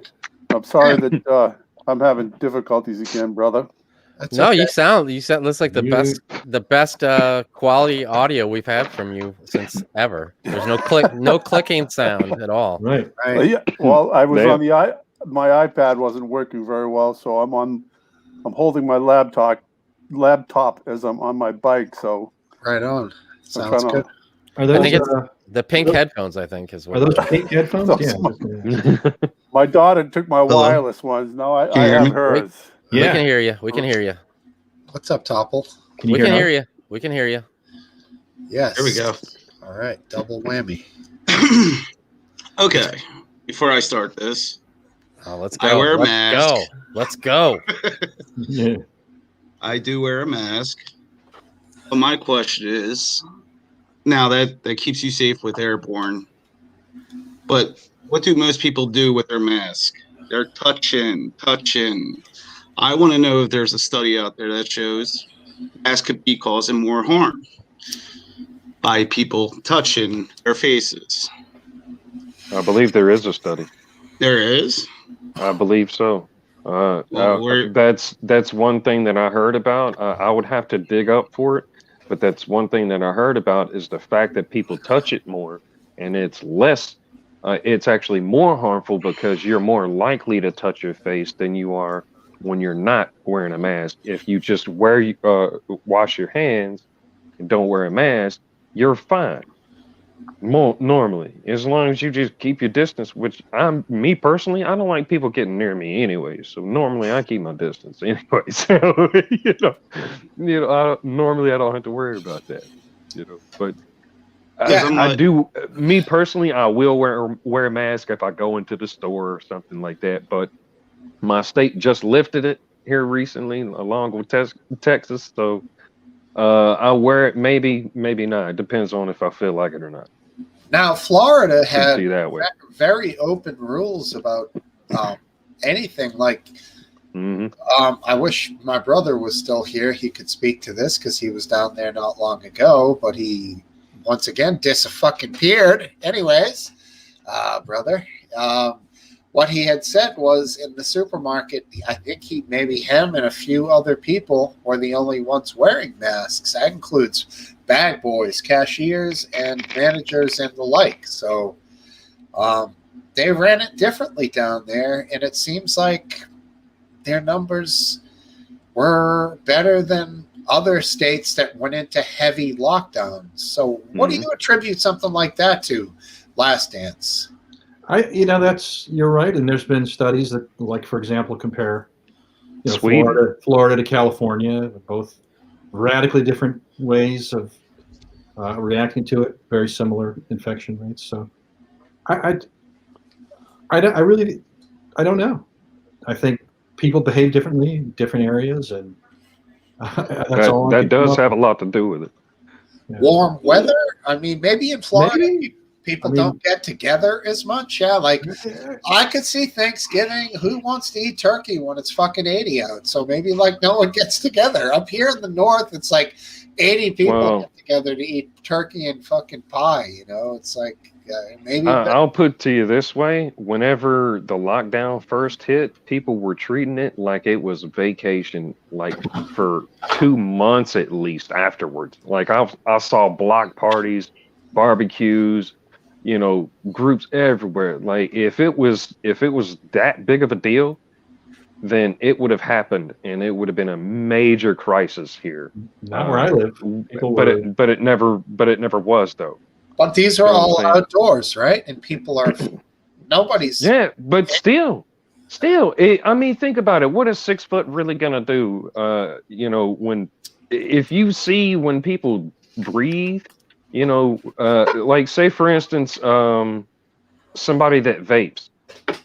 You know how you make fun of that one dude that vapes and he's got a massive cloud that he fucking puts out and it goes all over everybody?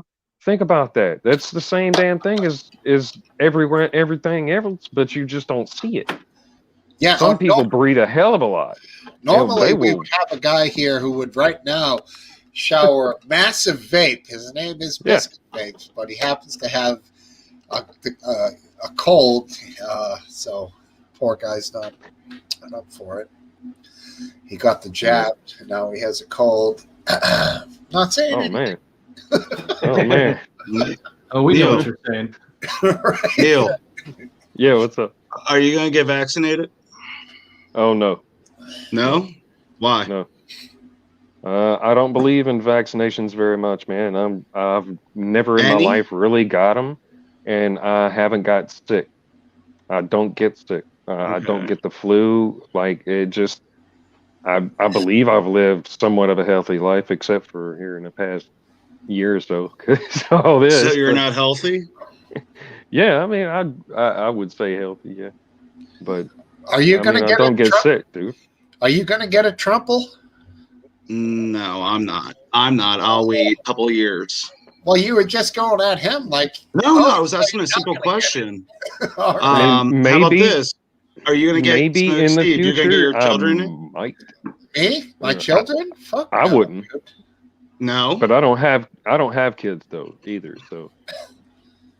Way. So if your school district would make it mandatory for your kids to be vaccinated, you would homeschool them? I would. If I had kids. I'll take their asses to court. They'd learn something because that shit is not right, dude. How about you? You going to get vaccinated? Me, myself, and I. But yeah, that's a no. That's a no. Getting warm in here under the lights. Is your wife watching? That's why. Dude, I don't know. Part of me, like the science guy's like, yep, here we go. Whoop, woo. And then I'm like, make myself sick for a day or two, high fever. Well, that's just that. We don't know the long haul, what it's going to affect you in what ways. And that's what I'm worried about. They're also saying like numbers are trending in the right direction. So I'm gonna wait it out. And if things get worse, if we go into like negative count, like numbers again, things get fucking hairy. How about this, Stephen? I'll go first, like I always do. All right, go right ahead. No, I don't plan on getting it either. You're not getting it? No, I take multivitamins. I had a couple of good conversations with a couple of doctors, and yes, I really have no comorbidities, and I think my immune system's ready to go if I, unfortunately do get it. But no, I don't plan on getting it. Right. But if you want me to, I'll go first. You're not anti-mask. You'll wear your masks when I have to. I don't really think it does anything, but I'll wear it just because I don't feel like arguing. Right. Mm-hmm. It's easier. I'm basically the same way. I mean, yeah, I keep it with me, but this doesn't do anything. I've worn this. I've flown about 6 times since October, and this is usually what I wear until recently. Have you washed that thing? It's probably full No, of COVID. dude. It still smells like Texas. Oh my god. Yeah, I wash it. Good. Yeah, those single layer buffs are definitely not the highest level of protection. No, it's not. This actually I bought for skiing. It's just a face warmer. They actually let you on the plane with a gator or whatever Yeah. these are called. Yeah, gator. They won't let us. Well, I forget what tube we used, but they wouldn't let us use gators. We had to actually wear a mask. Interesting. Yeah, the last flight I just flew about 3 weeks ago to Florida. They told me to put a mask on underneath the gator, which Okay. didn't make sense. So you did? I did. I sit in the same seat mostly if I can. I mean, flights are cheap too. That's one of the reasons I've been flying, and I go down to see our father. So you wear the mask under the gator for the whole flight? pretty much, yeah. That's cray, but Yeah. Hey, Biscuit. Biscuit's back. But he can Stevie. only type one letter. He's hurting. He's that Steve. sick. Yeah, buddy. How do I get off StreamYard and get onto YouTube? Everyone's on StreamYard, right, guys? Yeah, but I've got StreamYard up on my laptop, and I'm looking at YouTube on my iPad, and there's like a 10-second delay, so it's confusing as hell. You shouldn't close the YouTube one. That's the Stop looking at YouTube and just look at the StreamYard. Well, this is what I'm talking about. I have this. Yes. That's StreamYard. Well, that's the YouTube version. Close that's that down. YouTube. Oh, I see. You're not looking at StreamYard. You just know you're on it because you're talking through it. Exactly. I'm live. I'm looking at myself on StreamYard. Okay, so here's dude, you're confusing me, but you should be on StreamYard. I am. Okay, so then you're good. So how do I get all you guys on instead of me having to look at YouTube? I mean, my iPad. This is confusing, dude, because I control solo layout. There you are. I'm doing that, and I put you back to exit solo layout, back to the group. So right now, all of us see 6 grids. Here, I think I can do this. Share screen. Yeah, you just need to go to StreamYard on your main device, whichever one you're using to use the camera for. The one I'm recording from is my laptop, right? Yeah, you need to go to StreamYard on that device. Okay. And then you'll... Bye-bye. Nah, he should be able to get it straightened out. AFED. What's happening? I think he was just using YouTube on the same device that he was streaming from. I don't know what I just did. What is going on? I just feedback. It's like a mirror. Yeah, I just repeated it like 1 billion times on itself. Okay. You're sharing your screen. I know, but it wasn't. Yeah. All right. Let's get rid of that. Stop. Hey, man, you right. Yeah. AFED. Yeah. We just got talking about vaccinations. You gonna get one? Hell yeah. How about your kids? Well, I mean, I don't think he's gonna have a chance, really. What do you mean? Well, right now it's 16 is the cutoff, and he's only. Oh, 11. Is it? Yeah. Oh, I didn't even know that. 16. And even if they do, I mean, if I don't see, just like me, I'm not gonna get one, but it looks like there's not a huge problem with people getting them, so I don't have a problem with getting one. But I'm not going to have him be the first 11-year-old to get one. But if I see I understand that. But I mean, if the school say, hey, your kid has to be vaccinated to come to school, you'll definitely get them vaccinated.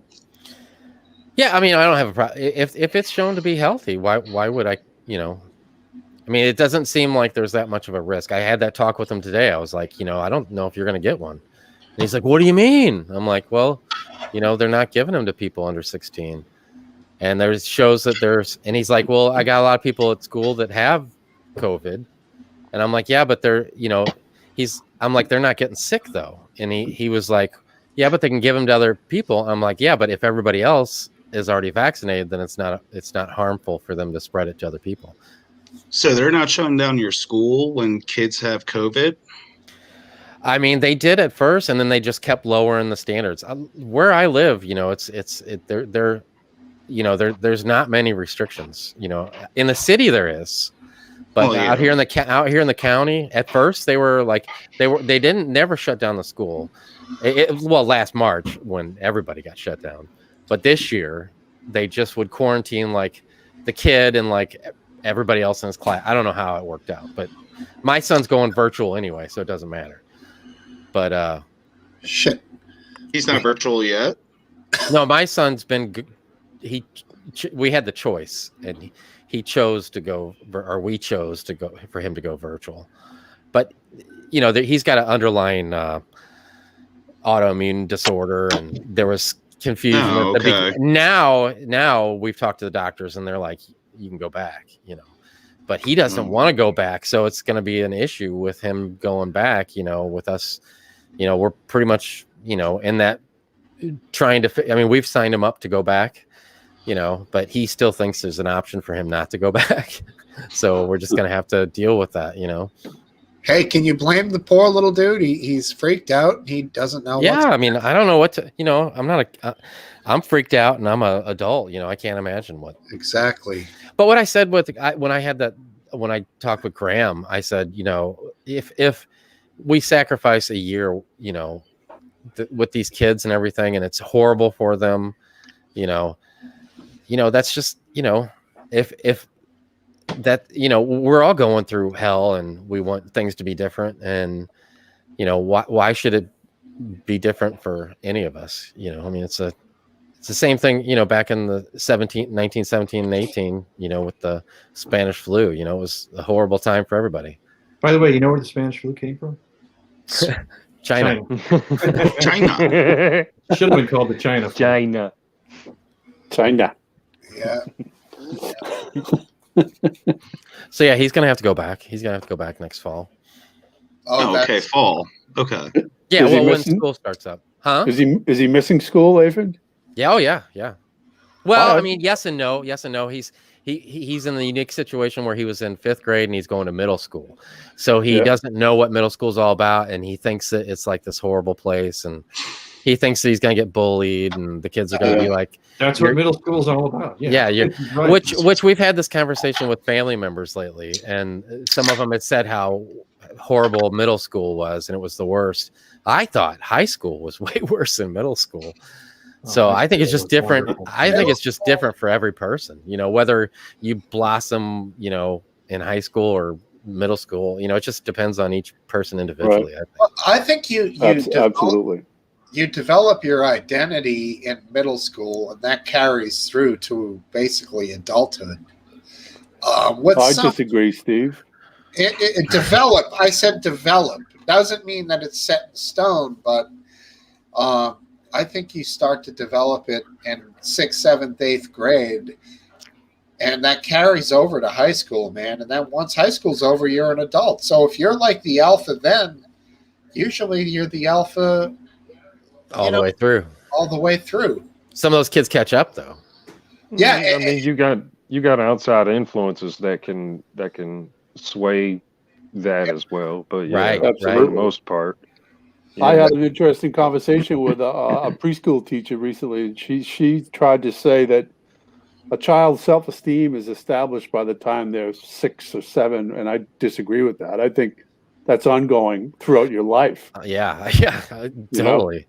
Well, I've seen women I think break a lot down. of it has to do with your childhood, though. A lot of it. Sure. Like having structure, especially having structure. That's Agree. the main Yeah, thing. yeah. And young people that are traumatized carry those scars with them, which take a long time to heal. But I think it's constantly evolving. And Absolutely. as far as Stephen, what you just said, to a point, I believe, grammar school, you're not quite established as your true self until I believe you get older. But you're setting the seeds for it at that age. At some point, it has to begin. And third, second grade, when you're concerned with getting an ice cream or, whatever, who gives a fuck, But sixth, seventh, eighth grade, you start to realize there's a pecking order of things, and what side are you going to be on? I myself chose to be on, the Mysterioso, strange kid side that some people want to be friends with because they really don't know if they want to be your enemy. So that's kind of like. No, I think you were more like me. You had friends that were outcasts, and you had friends that were jocks. Yeah. Outsider. And you wrestled. Stephen, if you guys didn't know, was an outstanding wrestler and a good Really? Oh, Smokesteve. like the grab not guys. Mhm. Steve can throw down. Steve, did you prefer when you were on the top or the bottom? Yeah, it's terrible. I know. The wrestling too in high school. There's a pose where one guy goes on all fours. And you put your left hand on his wrist and you like straddle his back, and the ref's like, "Go!"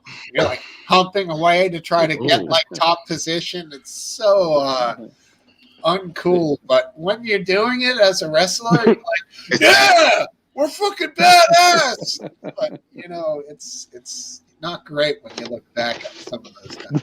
I enjoyed band camp. It taught me a lot, man, and I used some of that shit in some real fights. So, I mean, whatever you want to say about it.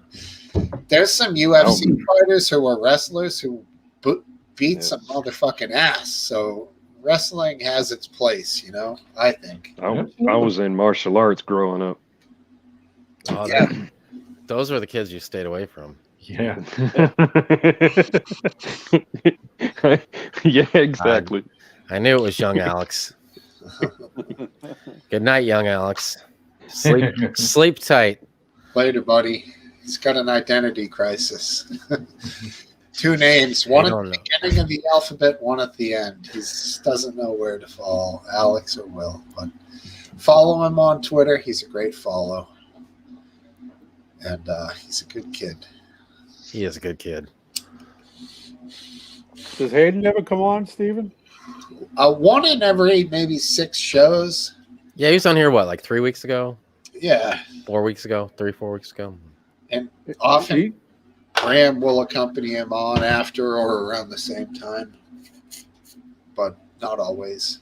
Usually Graham is probably twice as often as Hayden, I would say. Yeah, that's pretty good. I follow Hayden on Twitter. He's pretty good, man. He is. He's vocal about the lady bits. Yeah. He's got a good way of filtering everything now that he can just say enough that he gets his point across, That's what's important.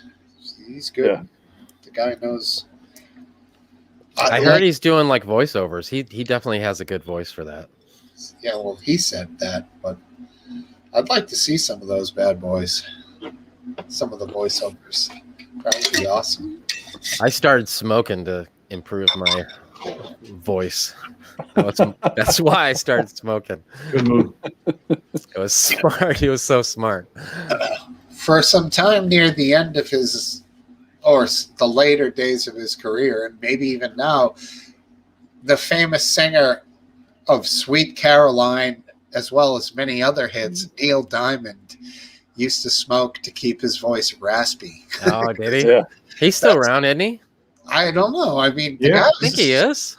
He is. He's got Alzheimer's, I heard, but oh, Jesus. Oh. I saw him at Fenway Park in Boston a few years ago, and he did Sweet Caroline twice. Brought the house down. It did. It was good, but did he think he only did it once? Yeah, I was going to say, he forgot that he did it the first time. That's what I was thinking. So here's one of my old classics. Hey, Philip, you keep stealing my jokes. I'm getting pissed. I had seen there was a documentary on Glenn Campbell. I don't know if you guys know him. Oh yeah, but one of the greatest. They tried to put him on tour while he had Alzheimer's, and they showed a couple of shows, and it was just awful.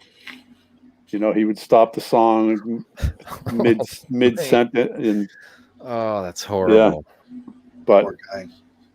yeah, quite a good guitar player though, Steve. Yeah, he's decent. Could he run up a flight of stairs? That's the real test. That's the real test. If I see one more meme, Did you see the one with Trump driving the golf ball right to the back of Biden's neck and he falls down the stairs? I mean, that was good. No. I didn't oh even my know about the whole God. situation until I saw young Alex post about it today. I only went on Twitter to see if you were doing or see your post about doing the show tonight. Yeah, he like rubs his shin. He looks at it. And I'm like, oh God, did he break something? But I mean, his left shoulder hit the stairs. He went down. yeah. I saw the one with the Donkey Kong barrels coming down the stairs. Now, my mom she's a year or two younger than Biden. I definitely wouldn't want her running the country. Yeah, But she got a shiner because a bowl fell out of her thing, and it was like a month ago, and she still got a shiner. So those people, they bruise and they stay bruised. Stop hitting for her. a long time. Yeah. Mom, get my grape soda. Bry, as old carpet kickers that we are, I was looking at the carpet on those presidential fucking stairs, those flight stairs. It was like rounded over the treads. It was definitely there wasn't a lot of meat, and I think he had like pointy tip fucking walking dress shoes, probably slick bottoms. I mean, who's dressing this guy? Well, give him some of those black sneakers that like basketball referees wear with the grips on the bottom, you know, golf cleats. Yeah, I mean, is it asking too much for Kamala to pick him up and carry him up the stairs?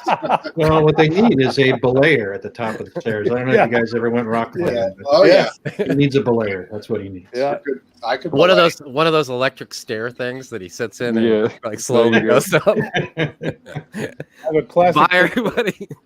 Of Steven and I rock climbing. We were in an old quarry, and I was belaying Steven, and I took my hands off the rope and took his picture.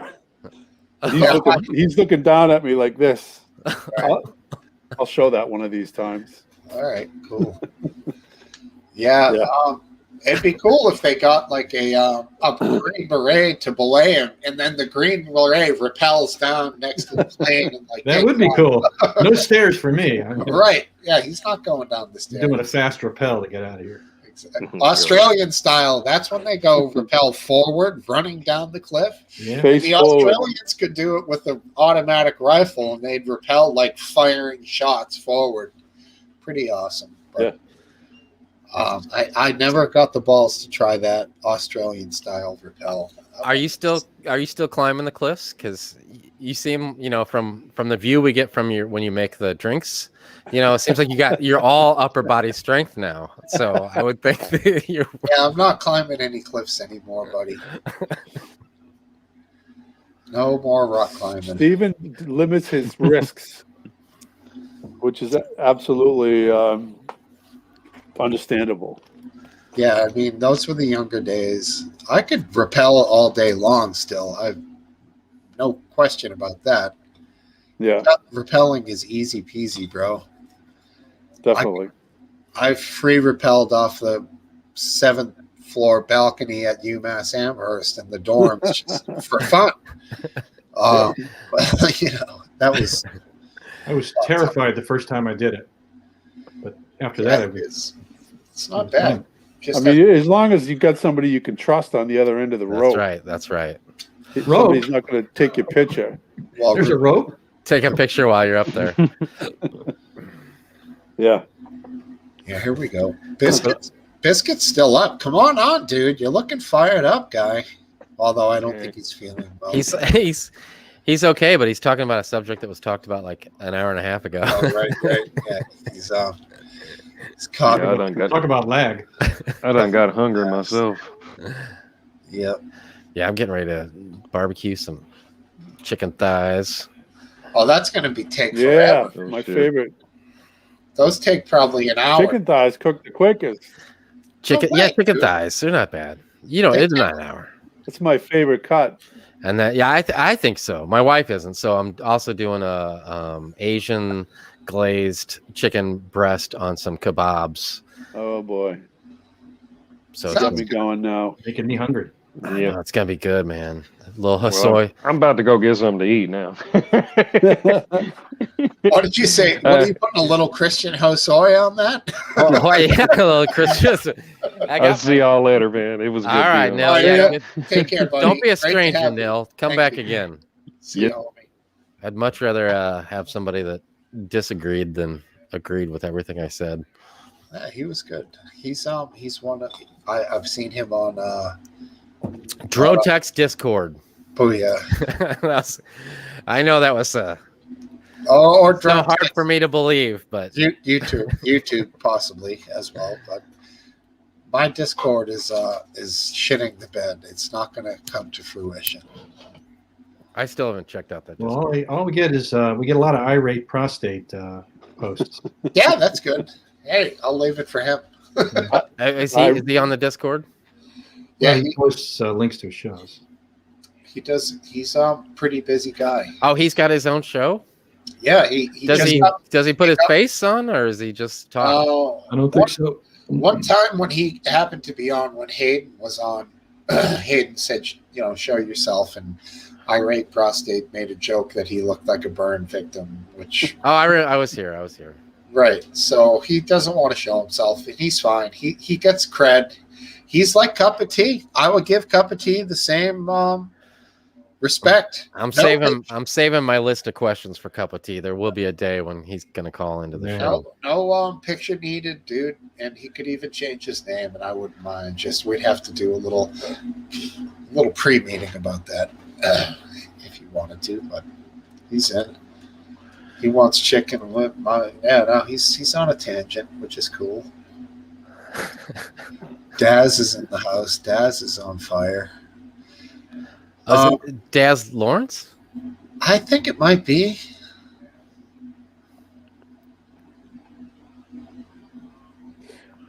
Well, yeah, the guy that does the great reviews on Alfie. Yeah. Well, he's got a music show. Yeah, I don't know if he still does that, but it's a very bizarre music show. Yeah, and to that, say the least.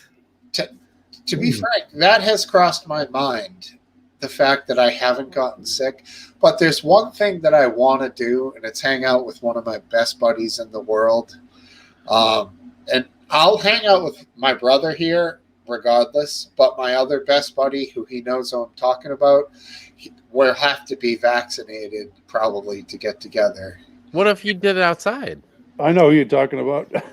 You know who I'm talking about, right? Yeah. Yeah. What if you hung out outside? Could you hang out outside? Yeah, but when we get together, we get hammered. So he's coming here. He's crashing. We're partying. I'm getting close to, if somebody came from out of town, I'd let them stay at my house. I'm getting close to that point. One of those bros where My you wife will- dude, come over, we'll make drinks, we'll get Chinese, we'll get hammered, go to the beach maybe, whatever, those guys. I mean, with each day and each vaccine, the percentage of it spreading as rapidly is decreasing. So, that's always constantly in the back of my mind. Well, Johns Hopkins just said we should reach herd immunity. I mean, if that means anything, in April. Johns Hopkins or John Hopkins? Johns Hopkins, the medical people at that university. So you would think the deaths are going to just go down to almost nothing. I mean, the severe cases, I told you guys like a month ago, it's probably been now, that a friend of mine came down with it and was severely ill in the hospital. He's now in a nursing home to hopefully recover and come back to, but it's been a long age-wise? Yeah, well, he's a little bit older, but not much older. 50? Yeah, he's probably early 50s. Damn.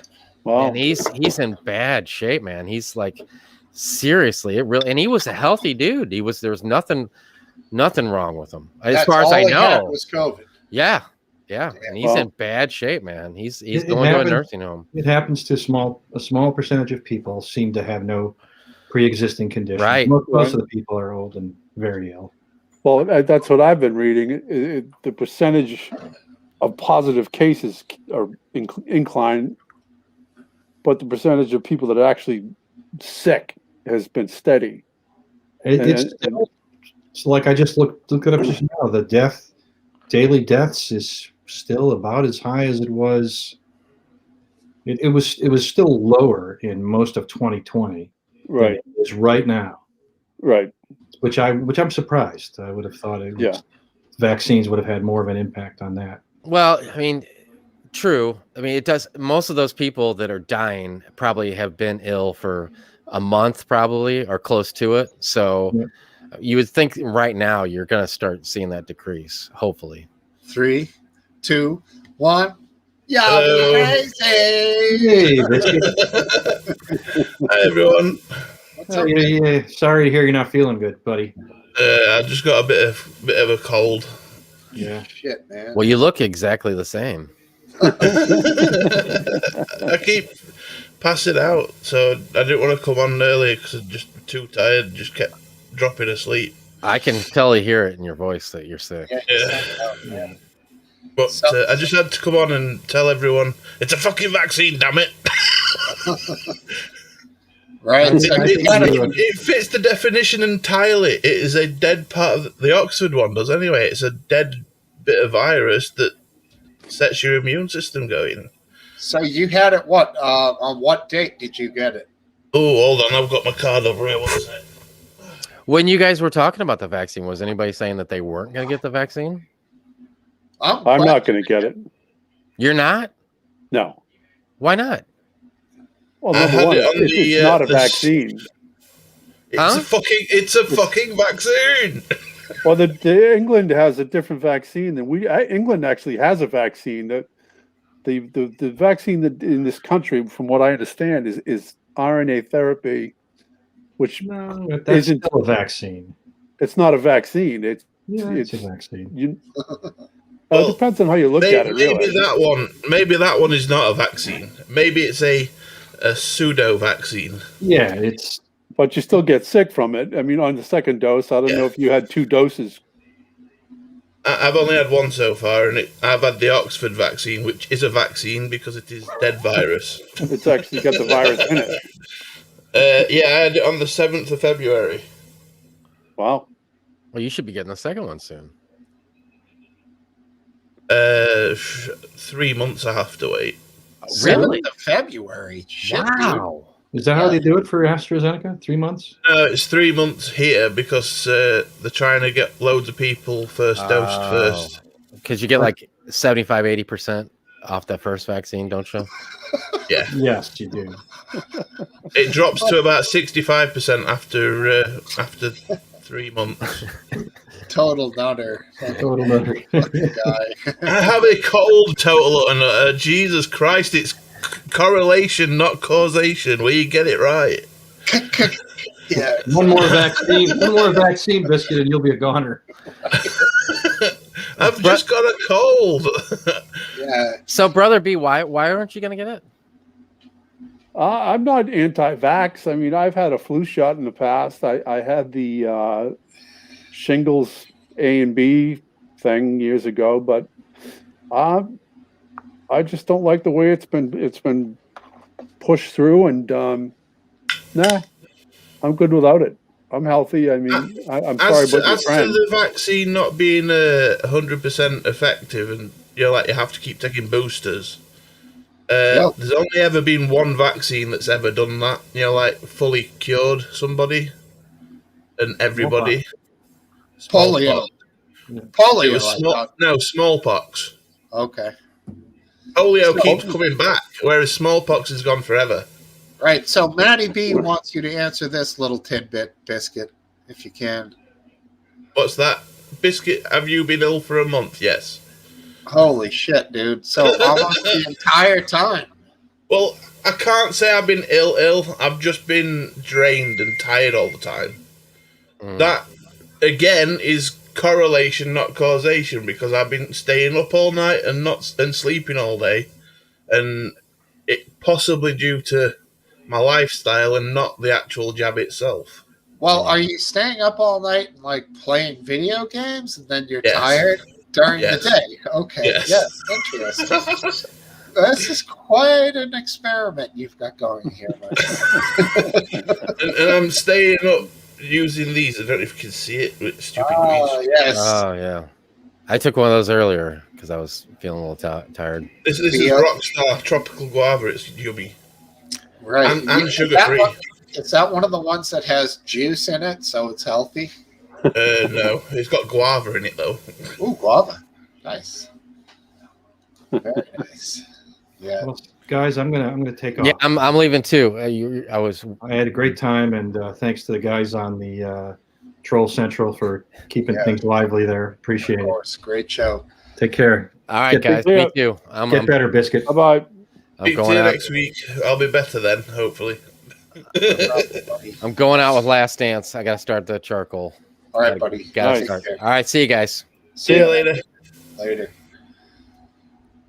Well, Biscuit, you came in late, dude.